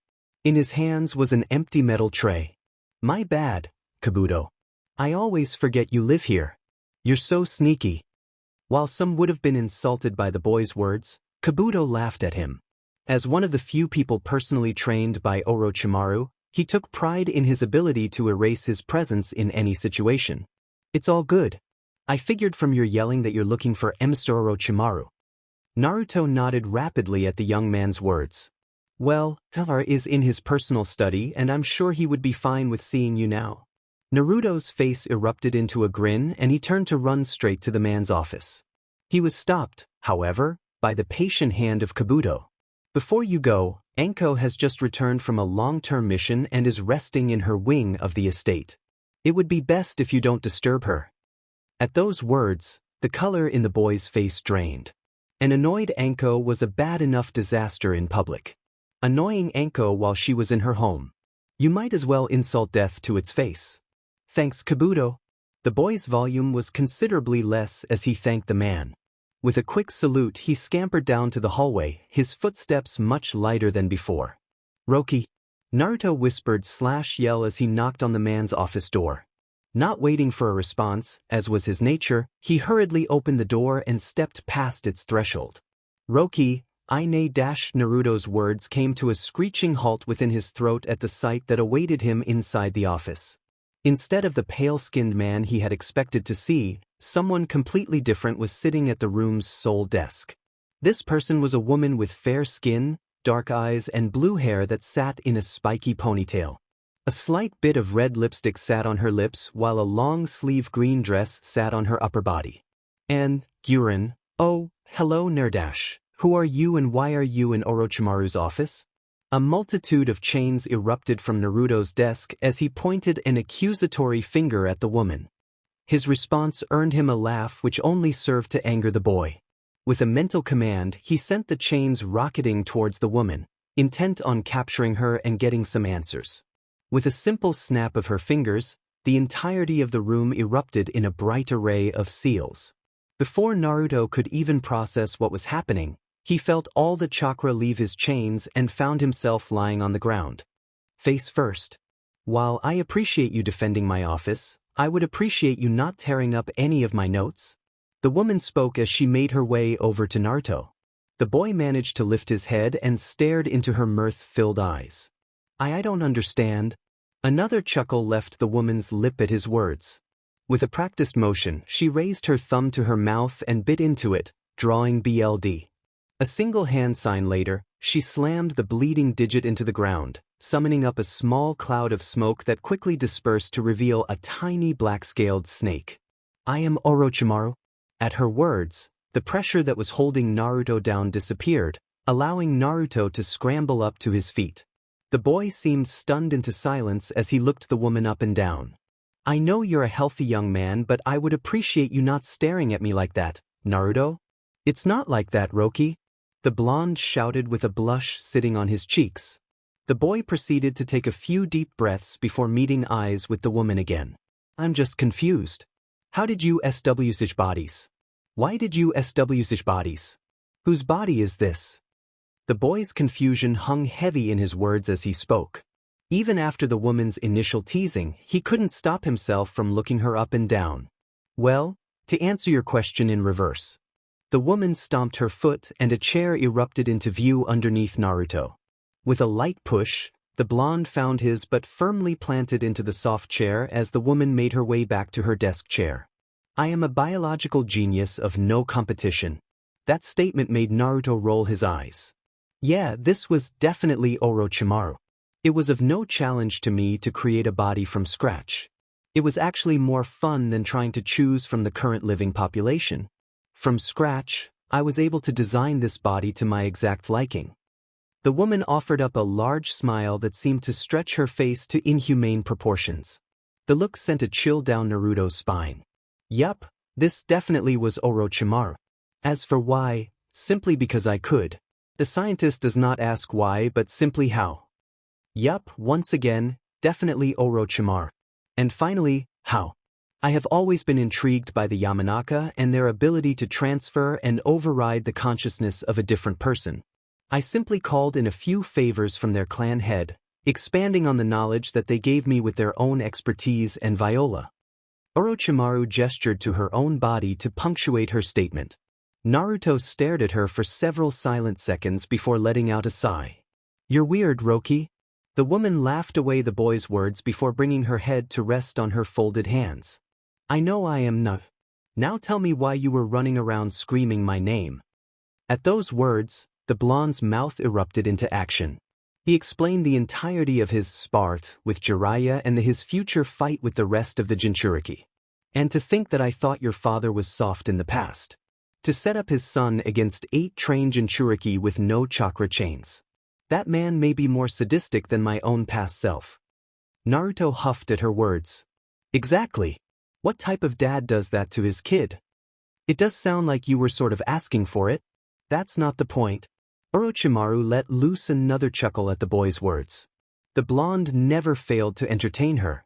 His childlike indigenous curiosity and spirit made him one of the most interesting figures she had ever encountered. She personally feared for the person that took away any of the qualities away from the boy.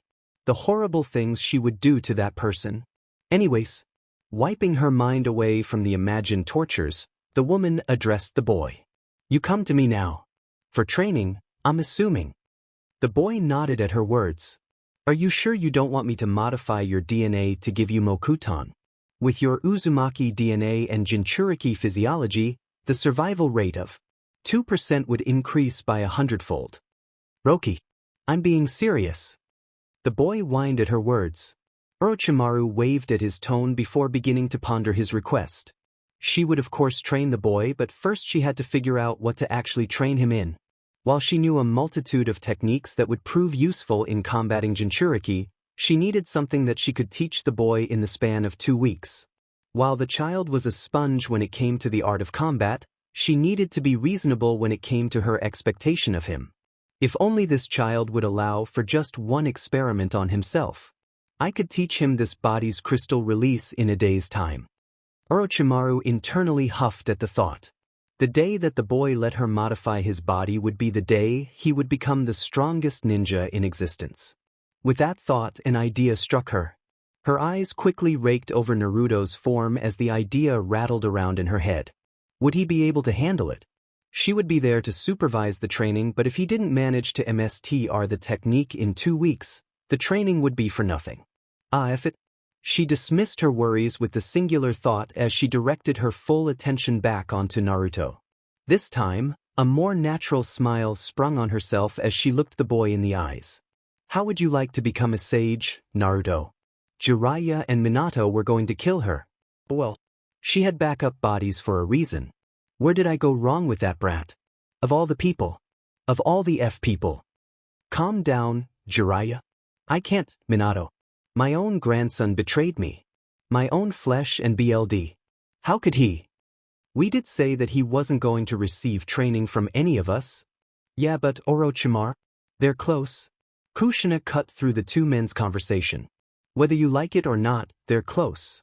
Stop acting as if Orochi went off and kidnapped and tortured a bunch of kids. He isn't that bad. There's no evidence that he didn't." Jiraiya's statement was met with 2 pointed looks. The man's natural response was to slouch in his chair and fold his arm, pouting like a child. "You really need to grow up, Jiraiya," Kushina added, exasperated by her son's grandfather. "I agree, Kushina." The 3 occupants of the viewing box turned their heads at the sound of the new voice. The room was probably the second most guarded structure in the village, so they weren't too worried about their security. Only the most trusted of people would be able to get even close to them. To their slight surprise, the face that greeted them was not one they were familiar with. Light blue hair, red lipstick, long legs and amused dark eyes stared back at them. The woman sashayed slowly to one of the few unoccupied seats in the viewing box. "Who the F are you?" Jiraiya finally blurted out as the woman was taking her seat. The woman's teal kimono hid much from view, but the old pervert could see the curves and the figure that the woman held. The massive perverted part of him wanted to ogle more openly, but the shinobi aspect of his brain kept him cautious. "Oh." The woman kept her tone coy as she crossed a slender leg over another. "You don't recognize me, Jiraiya?" At this point, All three of them were well past and confused. The amount of seals lining the interior and exterior of the viewing box made it impossible for anyone that didn't want to enter. The amount of people who could even step foot inside the room without outright dying could be counted on 2 hands. 3 of them were already sitting inside. Are you sure? You don't remember?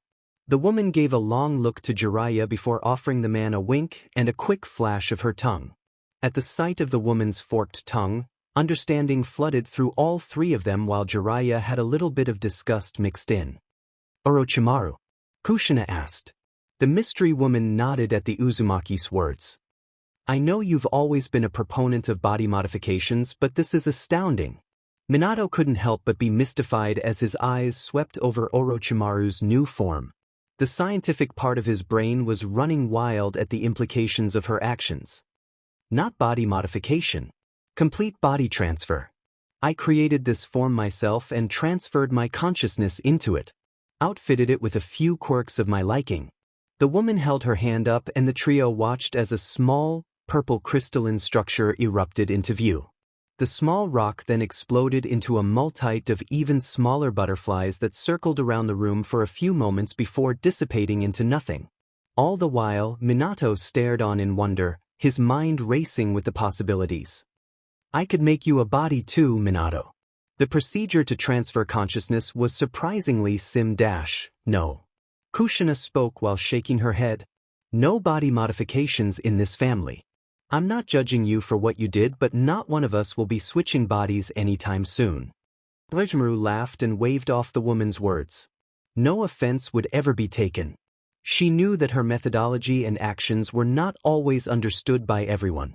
Just as she was about to respond, she felt a slithering sensation on her legs. Not remembering summoning any of her summons, the woman glanced down. Her brief shock turned into a swath of amusement when she saw a series of golden chains slowly crawling up her legs. Would you have happened to have done any of these modifications to my son while you guys were on your trip? Kushina's tone was harsh enough to send a chill down the spine of the hardest of shinobi. Fortunately for herself, Orochimaru was beyond hardened. With a quick wave of her hand, the woman dismissed the mother's worries. Nothing to worry about, Kushina. He refused my many offers. Her last statement earned her a glare from the mother, but the chains were dismissed. The 4 then settled in, their eyes scanning over the arena. So, what did you teach the brat? Jiraiya finally spoke, tired of holding in the question. A pit was still burning in his stomach at having his rival teach his own grandson. The woman looked over at her former teammate and offered him a shrug and a slight smile. You'll just have to wait and see, ya old toad. At her words, a loud whistle erupted throughout the arena, signaling the start of the event. Nervous? Excited? His brain couldn't decide what he was feeling right now. His body was shaking and he really couldn't determine the source. There was so much going through his brain. Way too much for him to process at that moment. I wonder who's going to be the first pair. Him and Orochimaru had gone through every possible combination of Jinchuriki. He felt fully prepared for any encounter. So why the hell was he so nervous? I need to punch something, Naruto muttered to himself while pacing the arena's hallway. He needed this thing to start. His brain was meant for fighting, not thinking. Sure, he wasn't stupid, but his genius excelled in the battlefield. A whistle interrupted his thoughts and brought with it a sense of relief. It was finally starting. He heard the announcer go through a bunch of gibberish, a lot of pageantry that he didn't care enough about to actually listen to. He was just listening for his name. Naruto Uzumaki. His heart dropped down into his stomach. This was it. It was finally time. With a final deep breath, he took a step into the light. If he was nervous. Standing out in the middle of the arena in broad daylight with all these eyes on him.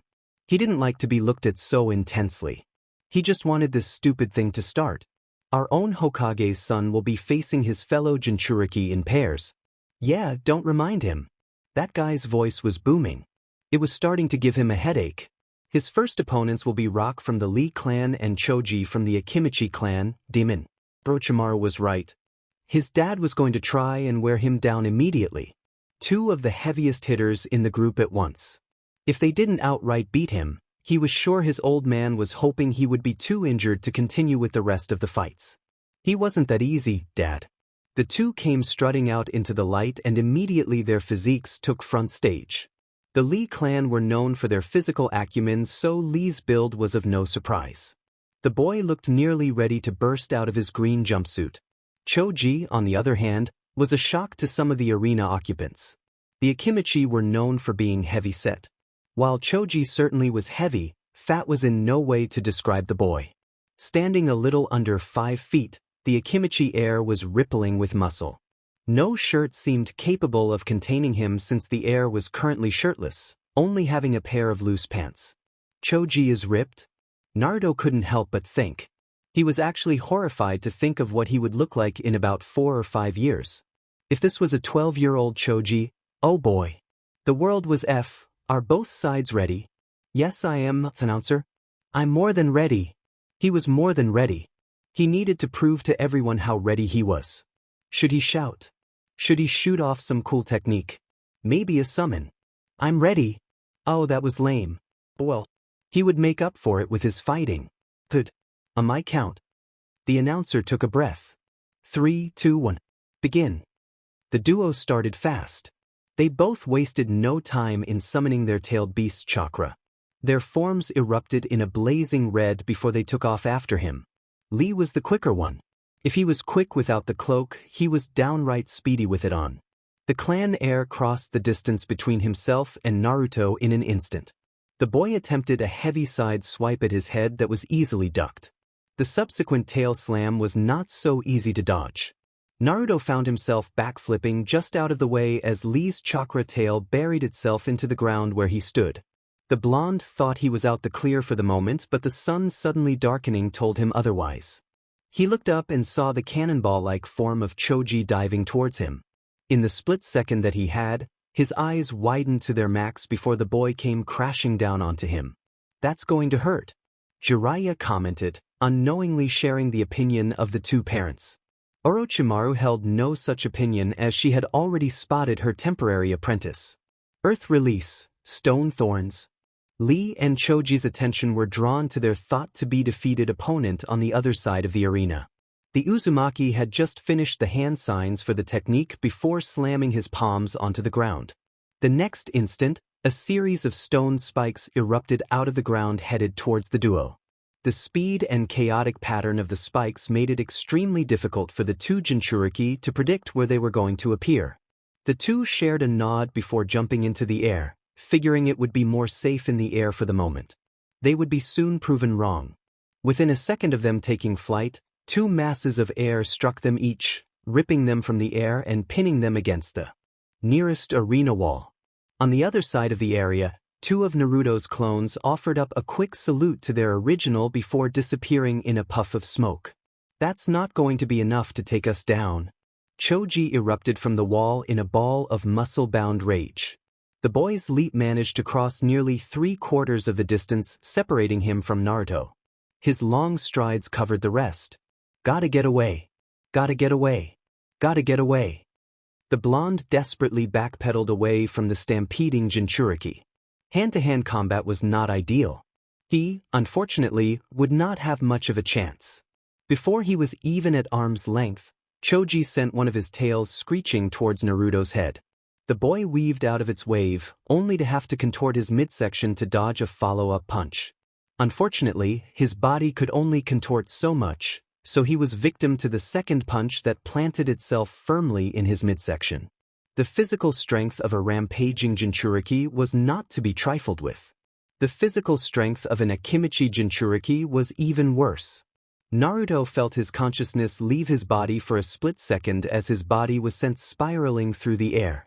He had the pleasure of skipping off the ground a few unpleasant times before coming to a strong stop. Don't get hit by him again.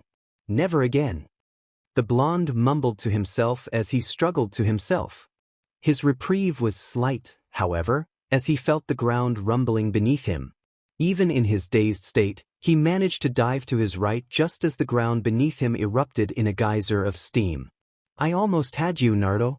He heard Lee shout from some location in the arena. He didn't have the chance to determine where, since wherever he set foot, a pillar of smoke would follow him. Just as he dodged the latest one, he had to force himself back down to the ground as Choji came bull rushing his way back into the fight. The two shinobi exchanged punches for a brief few moments before the Akimichi suddenly jumped back, his hands in the middle of a series of hand signs. Lava release, scorching stream rock. Choji raised a hand to his lips before expelling several large globs of lava at his fellow Jinchuriki. Naruto moved to perform his own counter technique, but found himself halted at the series of rumbling beneath his feet. This has gone on long enough. Naruto thought, and in the next instant, his form was covered in heated smoke. I think we got high. Lee's words came to a quick halt when a fist buried itself into his cheek. To the boy's credit, he took the punch rather well, only stumbling briefly out of his stance. His response was immediate, grabbing the limb of his offending and burying his own fist into Naruto's gut. His opponent erupted into a puff of smoke and was immediately replaced by another blonde. Lee dealt with this one in a similar fashion, but yet another Naruto replaced the defeated clone. With Choji, the Jinchuriki was busy dealing with an untouchable target. After the first strike, Naruto had been adamant that he wasn't getting touched. The boy ducked and weaved and dodged through every single attack sent his way. The Akimichi could feel his anger building within his gut, but his partner's words kept him focused. Each strike from him was precise as he engaged in the dance with Naruto. And while the blonde dodged, Choji could feel himself growing closer. "I got you now," the Akimichi yelled before sending 3 of his chakra tails screaming at the blonde. All 3 limbs slammed into the boy, piercing through his body. A brief moment of shock erupted through the muscular boy's brain before he felt his body begin to seize. His eyes watched as, instead of disappearing into smoke or dying from BLD loss, the body that he attacked began to dissolve into a series of kanji. The kanji flowed from the clone's body and traveled up the boy's chakra limbs, reducing the cloak's color and intensity as they went. Choji was powerless and could do nothing as the kanji reached his body, wrapping him up to his neck and causing him to collapse to the ground motionless. On the other side of the arena, Lee had eliminated nearly 200 clones and was still ready to go. "You can keep sending clones, Naruto. I can do this all day." At the boy's words, nearly 100 clones popped into existence. All at once, the clones released a battle cry before charging at the boy. With steam erupting from the pores of his skin, Lee met them in strides. He managed to eliminate over 24 of the blondes before the first one got hold of his legs. 1 became 2 and then 4, and within moments, a literal dogpile of yellow hair was on top of the boy. Randomly, a chakra tail would cut through a portion of the group, only for the defeated clones to be replaced in an instant. From the other side of the arena, Naruto stood and watched as his clones piled on top of his fellow Jinchuriki. He allowed Lee to struggle for several moments before raising a single hand sign up to his face. "Release." With that single word, the nearly 50 clones that were piled on top of Lee exploded all at once. Everyone in the stadium had to cover their face at the sheer force of the blast. Even those in the viewing box could feel the ground beneath them shaking as the sheer magnitude of the explosion. "That may have been a bit much," Naruto muttered to himself while scratching the back of his neck. The smoke had yet to clear from the explosion, and he wasn't entirely sure that Lee had made it through the attack completely unscathed. Jinchurikis with their cloaks were quite literally tanks, so he was pretty sure the boy was alright, but still. A loud groan sent a wave of relief through his body. The smoke from his attack quickly dispersed and revealed a downed and literally smoking Lee laying in the arena's new crater. The boy, thankfully, had all his limbs attached and seemed pretty together. The smoking skin and loud groaning were a bit concerning, but overall, he looked okay. "Winner, Naruto Uzumaki." The announcer shouted to the arena, causing the place to erupt into cheers. Up in the viewing box, Orochimaru couldn't help but cheer herself, clearly pleased with the results of the fight. On the other hand, Jiraiya, Kushina and Minato exchanged looks. "He made that look far too easy." Jiraiya spoke first as he watched his grandson soak in the cheers from the onlookers. The boy was strutting around the arena with his arms raised above his head, his smiling brighter than the sun. "He did. I expected him to struggle more. He didn't take any hits besides that one." Minato glanced over at Orochimaru, who was grinning wider than he had ever seen the woman. You underestimated your own son. How sad. Minato rolled his eyes at the woman's words. She certainly was a MSTR at getting underneath others' skin. We didn't underestimate him completely. We thought there was a chance this could happen. Minato looked down and locked eyes with the announcer. The Hokage sent a quick signal to the man who responded with a simple nod. With a single raise of his hand, the announcer silenced the crowd and put Naruto's showboating to a quick stand. There has been an alteration to the next match. Confusion struck Naruto like lightning. Alteration? What could possibly change? These matches were supposed to be simple. 2 at a time, no chakra chains, and announcer call the victor. What more detail was needed? Instead of facing 2 of the Jinchurikis, Naruto will be facing the remaining 6 all at once. Shock erupted through the arena and in. Naruto, 6 at once? How the hell was he supposed to fight 6 at once? Was his dad trying to get him killed? 6, Minato. How low of you. Changing your agreement is one thing, but stacking the deck so high against your son. I'm honestly ashamed. Think of this as a testament to your training, Orochimaru. Minato waved away her concerns. 6. F6. His mind was racing. 6 opponents. Ninjas didn't fight 6 opponents at once. If you were a ninja fighting 6 people at once, you were a bad ninja. Good ninja would never get themselves in a situation where they would be facing 6 other ninja. Your father's deviousness is admirable. I can't wait to see the injuries you'll sustain from this fight. Shut up. By this point in his own mental ramblings, most of his opponents had taken the field. Ino Yamanaka, Sakura Haruno, Shino Aburame, and Shikamaru Nara all stood with varying levels of alertness. The Nara being at the complete bottom of the spectrum, while Sakura looked as if her brain would overload. Shino was always strong to figure out, and Ino looked as if she didn't want to be there. Sasuke Uchiha. The air came waltzing out, his smirk as bright as the sun. Naruto had to give it up to the Uchiha. The boy knew how to play to the crowd. The boy just had that certain quality to him. Dark hair, pale skin, a swagger born from a confidence in his own ability. His and Sasuke's relationship was a complicat, and lastly, Hinata Hyuga? Well, he would have to save those thoughts for later. Hinata walked out of the tunnel, carrying the same level of confidence Sasuke held, but in a much more modest way. Her strides were quick and precise as the bone-white kimono she wore barely scraped against the sandy arena floor. As the last match went, the last group standing determined the victor. Are both sides ready? Naruto's nod was automatic as his brain was still reeling with how he was going to deal with 6 Jinchuriki. I could use my chains. Dad broke his side of the agreement. The teen looked up and met eyes with his father. The very moment they locked eyes, the idea went up in flames in his head. He refused to give his old man the satisfaction. If he was going to lose, it would be on his terms. The proctor dropped his arm, signaling the start of the match. In the next instant, he went backwards, putting a full 100 meters between him and the group of 6. A dozen clones came into existence. Each dozen was armed with an ink brush and a small well of ink. No words were needed as the clones all disappeared from sight. The clones are using some sort of cloaking technique. I'll point out their location. How could he forget about the Hyuga? His agitation shot through the roof when he saw Shino summon 2 massive wings and took to the sky. Ino already had her chakra cloak summoned and was tossing a ball of blue fire between her hands. Luckily for him, Shikamaru looked completely bored and hadn't moved from his initial start. Sakura and Hinata stood side by side, seemingly happy to observe first before acting. And Sasuke? Wait, where was Sasuke? Suddenly, the sandy ground in front of him gave way to a hole, and the Uchiha revealed himself by rocketing out of the hole at speeds that Naruto couldn't follow. Sasuke's fist buried itself into the blonde's chin, rocketing the Uzumaki several dozen feet in the air. Taking advantage of his opponent's airborne state, Shino fell from the sky at a rapid pace. Naruto didn't have the chance to recover before both of Aburame's feet became planted into his gut. The blonde found himself quickly returned to earth by the force of the blow, kicking up rocks and dust in the process.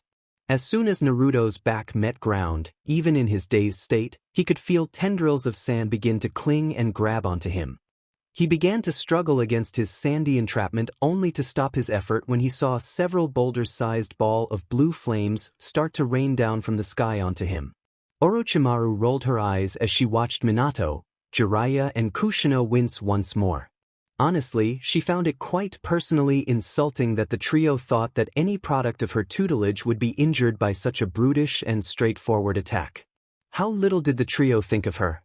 They should know better. She did not dip a toe into things. She dove headfirst into them. She could sense her pupil's contingency plan far from the arena. The boy sure did things in extreme. A part of her was even jealous at the limits the boy was currently pushing. If anyone in this arena thought that initial little scuffle was the end for her student, they were sadly mistaken. Well, sad for them. Oh, so amusing for herself. He's below. Her eyes were proving to be her most useful asset during this battle. While Ino, Shino, and Shikamaru literally pummeled the blonde into the earth, her and Sakura had made quick work of the dozen or so camouflaged clones that Naruto had summoned at the start of the match. She wasn't too familiar with the art of sealing, but it had been hammered into her that seals were the most dangerous thing to a Jinchuriki. She had felt the earth shake from the impact of Ino's blue flames. Her eyes tracked the boy during the entirety of his escape maneuver. With a mole-like efficiency, he had dug his way nearly 50 feet below ground, completely avoiding Ino's attack. Shikamaru didn't need much more prompting. With a single mental command, the whole arena floor began to rumble and shift. The rumbling started off subtle but quickly became intense as the expression on Shikamaru's face became strained. With a final muffled grunt from the Nara, the arena floor opened into a wide trench, revealing the blonde sat at its very bottom. Sakura jumped to the mouth of the trench, taking a moment to draw in a deep breath, before unleashing a massive torrent of bubbles from her mouth. The bubbles ranged in size, some as small as a rock while others were the size of a grown adult. One of the bubbles, while descending towards Naruto, clipped the side of the trench wall. The resulting explosion rocked the whole stadium to its foundation. A clone appeared near Naruto's side and began to go through hand signs alongside its creator.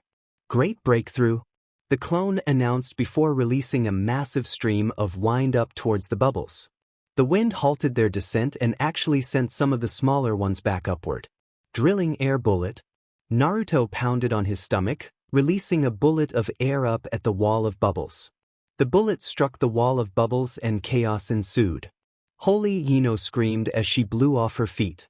Sakura's bubbles exploding felt like 100 explosion tags going off at once. As she managed to right herself in the air, she could see the trench was now a massive crater. Those bubbles are ridiculous. The Yamanaka thought to herself as she landed. Chunks of earth were still falling from the sky. Man, she really felt bad about the person who had to seal. With a speed most ninja would sacrifice a limb over, Ino twisted and grabbed the wrist of the fist that was about to slam against the back of her neck. With no hesitation, she pulled HRD on the wrist, drawing her assaulter close. And with a short grunt of exertion, she buried her knee into her attacker's stomach. She was less than pleased when the blonde she attacked exploded into smoke. I really hate those clones. I should just use them more often. You can't stay here forever. Who says I can't? If Shikamaru had it his way, he would stay laying in his personal sand. Don't. Sakura's explosion had rocked the entire arena and he had decided upon himself to take refuge in his own personal sand dome. Now that he was here, he really couldn't find it within himself to leave. The stupid blonde is doing stuff outside your dome. Who cares? Let him. Maybe I'll get to go home sooner. Outside of the dome, Naruto put the finishing strokes on his seal and activated it with a quick charge of chakra. The black lines of his seal glowed a brilliant yellow before a brief moment before settling into a dark, pulsating blue. The blonde, seeing that his work was done, offered the sand dome a quick two-finger salute before erupting into a puff of smoke. One down. It wasn't quite the way he expected the fight to go, but he would take it. Unknown to just about everyone besides the three people below him, the original blonde stood on top of the Kage's viewing box. He was out of Hinata's range and his clones were causing enough chaos so no one would bother to look up at him. Being up here gave him just the right amount of time to think about his next move.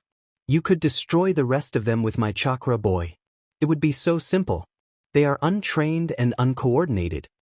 Wouldn't you prefer a container who could fight his own battle? I would prefer no container at all. Naruto scoffed at his prisoner's words before reaching out with his chakra. It only took him a few moments before he connected with several of the clones that he had plastered amongst the training grounds of the village. With a single mental command, half of them popped. Beneath Naruto's feet, Orochimaru smirked. Shino was the first to sense it. His Kikaichu made it so that he was extremely sensitive to chakra. And the sudden surge of chakra that flowed to the top of the stadium was strong to ignore. He's at the top of the arena. Shino's warnings proved to be useless as the real Naruto made himself known to the remaining Jinchuriki. The standing five had only a moment to observe the boy's now yellow irises and the white scale-like patches surrounding his eyes before the boy disappeared from their sight in a burst of speed. Jump boy! Sasuke was the furthest from the blonde and thus hadn't expected to be attacked first. If it wasn't for the warning of his tenant and his quick reflexes, he would have taken the full brunt of Naruto's kick.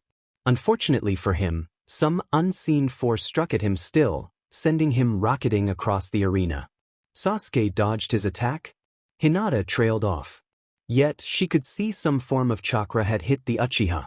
The same sort of chakra that was currently heading right towards her backside. With practiced ease, she pivoted 180 degrees to face the charging Naruto. Cautious of the large chakra outline surrounding him, she began a backpedal. The boy's first punch missed her by a mile, yet the chakra missed her by only an inch. She could feel a gust of wind that nearly threw her off balance. Figuring close distance wasn't going to best this fight, a rare thought for a Hyuga, the girl leapt into the air, her hands an unrecognizable blur as she went through over 100 hand signs within 5 seconds. Surging sea. She gave a mental shout before spewing hundreds of gallons of water from her mouth in a powerful jet. The blonde she was fighting was immediately lost in the sea of water, seemingly swept away to some other part of the arena. Behind you! Her Biju's warning came just a moment too late as Naruto's chakra-enhanced fist buried onto the crown of her head. She found herself airborne no longer as the boy's attack returned her deep into ground beneath them both. That's nature chakra, hatchling. She could barely make out the Sanbai's word over the ringing in her ear. It's a shock you can even sense it with your eyes. Nature chakra is the very essence of the world around us. None of you stand any chance in just your base chakra cloaks. Are you saying we should go version 2? You may have to if you want to win this. Her eyes tracked Naruto sprinting towards her fellow Jinchuriki. The smirk plastered across the boy's face was all she needed to see to make her decision. Sasuke had just enough time to recover from the vicious right hook to see Hinata get pummeled into the earth. He didn't need the Byakugan to see the charging blonde heading his way. With practiced ease, he slid into form, the 8 tails of Jinchuriki cloak swing wildly behind him. He never got the chance to engage with the Uzumaki. Just as the boy got within a few meters of him, a black and red mass of chakra slammed down onto the blonde. Sasuke found his clothes whipping in the wind at the sheer force of the impact. Due to his activated Sharingan, he got to see in near-perfect clarity the moment Naruto got dive-bombed into the ground. The look on the boy's face was priceless. With Naruto, things were a lot less amusing. He was a couple of seconds away from slamming a nature chakra-enhanced Rasengan into Sasuke's gut. And he would have done so if it wasn't for 2 feet slamming down onto his shoulder. And now, a fully cloaked Jinchuriki was straddling him and slamming her fist into his face. And to make it even more inconvenient, Coral was sprouting up wherever she hit him. Luckily, Sage Mode made these hits feel like slaps. Wet heavy-handed angry slaps from his mom, but still slaps. Oh, he was for sure going to hurt later whenever Sage Mode ran out. But for now, the dozens of clones he had gathering nature chakra would make sure that wouldn't happen anytime soon. Naruto reached up and grabbed the rampaging Jinchuriki by her shoulder and dragged her head down to meet his own head. The coral covering his face shattered as their heads met. The girl reeled back with a distorted groan, exposing her midriff to the blonde. He quickly slipped his legs out from beneath the Hyuga before giving her the hardest mule kick he could manage. The loud crack of air that resulted from the kick gave the watching audience just some idea of how strong the kick was. Seeing the Hyuga actually fly out the arena helped as well. Naruto watched Hinata fly out with a smile on his face. One less person to deal with. His smile dropped when he looked upward and saw a dual-wielding descending towards him, Sharingan eyes ablaze. The Uzumaki jumped to greet the Uchiha. He managed to dodge the 2 initial swipes from the boy's sword but couldn't dodge all 8 of his chakra tails. The tails buried into his gut and sent him right back down to the ground. As if signaled by Sasuke's attack, Ino leapt from her side of the arena, her form ablaze with fire and her chakra cloak. Her nails were lengthened to 6-inch claws as she pounced on Naruto's down form. She took several swipes at the boy form, managing to draw BLD before backflipping out the way. Her sudden departure allowed Naruto to see Shino high in the air. The Aburame gave his wings to simple flaps before twisting them to face down at Naruto. The boy had only a moment to react before Shino's wings emitted a cloud of blinding powder that took the boy's vision. Good strategy. Blind me so I can't react. Naruto thought to himself. It really was a good idea. Unfortunately for them, Sage Mode didn't make things so simple. He sensed Sakura's bubbles coming way before they came close to hitting him. He dashed out of his personal crater to the closest chakra signature he could sense. Their chakra moved fast and felt fiery, keying him to the fact he was headed towards Ino. With his eyes closed, he engaged the girl. He could feel the chakra being used to lengthen her nails, which made it extraordinarily easy to duck out of the way of her first swipe. Despite the power she wielded, it was clear that hand-to-hand wasn't her forte as she left herself way overextended. It was child's play for Naruto to slip into her guard and plant both of his palms into her sternum, shattering the bone and sending the girl flying. The blonde was forced to jump out of the way when Sasuke came crashing down on him. A clone appeared by his side with a single thought and it began to speed through hand signs while he rushed the Uchiha. Inorganic reincarnation. He barely registered his own clone's words as he blocked one of Sasuke's swords with his bare arm. The sword the Uchiha was using actually chipped at the contact, bringing a look of shock onto Sasuke's face. Naruto pressed on, sliding the sword up the surface of his arm before the blade was in his hand. With a squeeze of his hand, the sword shattered. Shocked by the sudden exchange, Sasuke was unable to dodge the kick to the stomach that sent him tumbling across the arena. Above him, he heard a strangled grunt and smiled to himself. Shino thought he was safe up in the sky. The air underestimated the utility of some of his techniques. Inorganic reincarnation allowed him to create as many creatures as he liked to deal with airborne enemies. He didn't need his eyes to take joy in the stone birds assaulting the bug user. A loud roar erupted in the arena, drawing everyone's attention. Naruto nearly screamed himself when he saw that Ino was no more. The girl had skipped the gun and had gone full-tailed beast. A fully formed 2 tails stared at him, its blue flames rolling over its body in a nearly mesmerizing pattern. I was hoping none of them would do that. Sage Mode would only go so far against a tailed beast. Luckily for him, Orochimaru thought of this scenario. The blonde quickly rolled up the sleeve of his shirt, revealing to the spectators that his arm was covered in an array of seals. The boy flew through a quick set of 6 hand signs before slamming his palm down onto the ground. Area denial.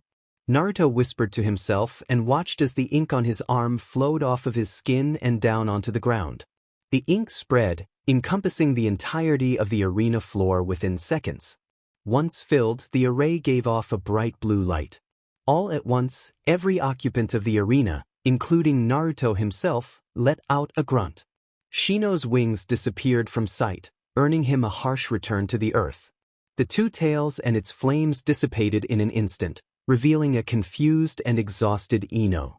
Sasuke found himself in much more pain as the chakra cloak that was healing his ruptured stomach was now gone. Shikamaru's sand dome fell apart to reveal the Nara was napping. Sakura's own cloak disappeared while the scale pattern around Naruto's eyes faded away. What did you do? Ino was the first to shout. The kick to her sternum had put her in excruciating pain, and now that she didn't have her tenant's chakra healing her, she was in agony. Oh, I just did something to even things out. Naruto spoke while stretching his limbs out. Everyone in the range of the seal won't have access to their chakra. Well, enough so you can stay alive, of course. Naruto shot the group a wide smile. There was no way in hell he was going to be able to win against 6 Jinchuriki, Sage Mode or not. No matter how much damage he did to them, they would keep healing and keep coming at him.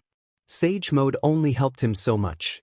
But eventually, when they all wizened up and decided to go deeper into their beast chakra, he was going to lose. He had a much better chance fist fighting against the 5 other 12-year-olds. He didn't give them more of a chance to contemplate his words. He took off as fast as his tired legs could carry. He knew suddenly snapping his friends out of their Jinchuriki states would leave them utterly exhausted. Unfortunately, exiting Sage Mode did the same to him. Unfortunately for them, he was an Uzumaki. And Uzumakis didn't tire so easily. He reached Sakura first. If she was still reeling from her chakra loss, she didn't wear it openly as she met his fist with her own. The boy was quickly reminded of the fact that chakra or not, that girl was strong. He could feel his bones ache when his knuckles met hers. He swiped away her arm and drove his elbow at her face. The pink-haired girl ducked beneath the assault and threw herself at his knees. Up in the air, he was unable to avoid the flying kick from Sasuke. The Uchiha's foot caught him squarely in the ST and sent him falling backwards out of the air. The blonde fell into a backwards roll but quickly popped back up to his feet. Sasuke was back in his face, throwing yet another high kick at the boy. Naruto weaved his head out of the way of the kick before grabbing onto the offending limb. With a quick pivot of his hips, Naruto lifted Sasuke off the ground before slamming the Uchiha down into the ground. Before he could move away from the Uchiha, Naruto felt 2 heavy blows land on his back. Ignoring the pain, he twisted around, only for Shino's fist to greet his face. This time, he was truly sent tumbling backwards as the blow drew BLD from his lips. "Give up, Naruto. You will not be able to win against us." Naruto gave the boy's words no thought as he popped back up to his feet. He was quickly forced to duck down as Sakura appeared by his side with a heavy haymaker. He latched onto the girl's waist, drawing an irate scream from her. He managed to twist the girl in a few quick circles before throwing her away from him. "Naruto! How dare you touch me like Ish?" Sakura's words came to a quick end when Naruto jumped up and planted the soles of his sandals squarely on the girl's face. She fell to the ground in a heap, clutching at her face. "Sorry, Sakura. A boy gotta do what a boy got." Naruto's own words came to a halt when he felt several seemingly harmless pokes on his back. Normally, he would have ignored these pokes, but the numbness traveling up the right side of his arm told him otherwise. As quick as he could, he threw himself into a roll, jumping up and twisting to meet his attacker. Hinata. Standing where he stood was the Hyuga, her body rigid in a gentle fist stance. The boy stared at his fellow Jinchuriki, shock flooding his system. "I sent you out of the arena. Doesn't that mean you're disqualified?" Naruto looked over at the proctor. "Isn't she disqualified? She can't just come back in, can she?" The proctor stood silent for a few moments, feeling every eye in the arena on himself. He shot a quick glance up at the viewing box, catching the eye of the Hokage. The blonde gave a slight pause before offering up a shrug. The proctor had an internal sigh, inwardly cursing at her nonchalant his Hokage could be. As long as she is able to fight? The proctor shrugged after trailing off, drawing a shout of indignation from Naruto. Hinata took his words as a sign to continue her assault, dashing towards Naruto. Byakugan or not, Naruto knew Hinata was dangerous. You don't stare at a picture for years and not memorize a few things. The girl had already proven that she could close off his chakra points without her eyes active. It was best he avoided her assault. Naruto moved to backpedal but soon found himself tripping over something. He caught a flash of Ino's face smiling down on him before his back met ground. He went to pick himself up but found a sword aimed down at his throat, courtesy of Sasuke. "Give it up? Naruto, you lost." Hinata, Ino and Shino joined Sasuke, standing over his down form. He gave them each a look, noticing the happiness on their faces. It was a shame he would have to ruin it for them. Sasuke was the first to notice. In a sudden surge, his chakra came rushing back to him. He looked down at the arena floor and saw that the seal was no longer present. He looked over at the blonde and saw the boy was now grinning at them all. As quick as he could, the Uchiha moved his sword down at his throat. He managed to make contact, but that only resulted in a puff of smoke. The real Naruto was standing only meters away, his hands blazing through a set of hand signs. The Jinchurikis didn't know it, but the match was over. As soon as he let loose this technique, the proctor would have no choice but call the match. Possession complete. He could only repeat the single word in his mind as he felt his body seize up. He didn't have to look behind him to know that Shikamaru was standing there, holding him in his shadow possession technique. The other Jinchuriki were already by his side, once again pointing their weapons at him. This time you have to surrender, no way out. Sakura spoke for the group. A kunai was gripped tightly in her hands and she aimed the weapon at the boy's throat. Naruto gave the group an once-over with his eyes before closing them. The group of clan heirs looked amongst themselves, confused at his lack of surrender. Hinata was the only one to see what was actually occurring. Naruto let out a pained grunt when he felt Hinata's finger jab into him, ending his attempt at gathering nature chakra. The Hyuga didn't relent, jabbing at his chakra points one by one. It was when over half were closed did Naruto finally concede as he fell unconscious, falling face first into the ground. In the dead of night, most of Kiri slept. The weather of the village was harsh and muggy. It was absolutely exhausting to be in, native or not. With not much of an entertainment district to speak of, most of Kiri slept when the sun went down. Yagura was not one of these people. The man, whose appearance could be mistaken for a boy, barely slept. If one ever asked him why, he would simply state that he had no reason to. There was too much work to be done. Too much to upkeep. Tonight was a night like any other. Yagura was sitting at his desk, his office lit by a series of candles. His guards sat at the ready, hidden within the shadows of the room.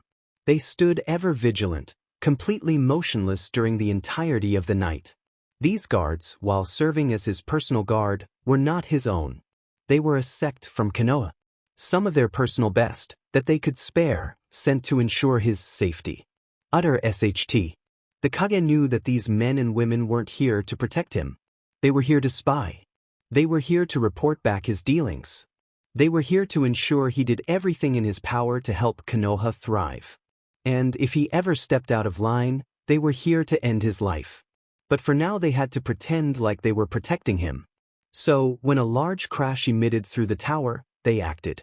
They hopped from their shadows, two standing near the door to the office and the other two standing at his back. They stood ready, their weapons brandished as the crashing grew louder and more violent. The guards grew tense, their grips growing tighter as the crashing reached a crescendo. Just as the guards moved to jump, the sound stopped. And Yagura leapt into action. His hooked club appeared in his hand without the slightest warning. The shinobi closest to his right had no time to react before the hook was wrapped around his neck. With a quick jerke, the shinobi found himself headless. At the same time, the door to the office blew up and smoke rolled in. The two guards standing at the front were consumed by it as Yagura confronted the second guard. As elite as they may be, he was still a Kage. The woman made a great effort. She managed to deflect his first club strike and even attempted a counter-strike with a kunai.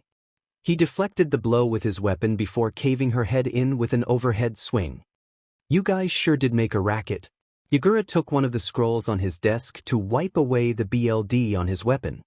He glanced over, his eyes briefly scanning over the two corpses of his previous guard, before meeting eyes with Tsunade and Rashi. Yeah, I don't really do subtle. The Kage shrugged at her words. He couldn't blame her. They were sneaky enough by waiting until nighttime.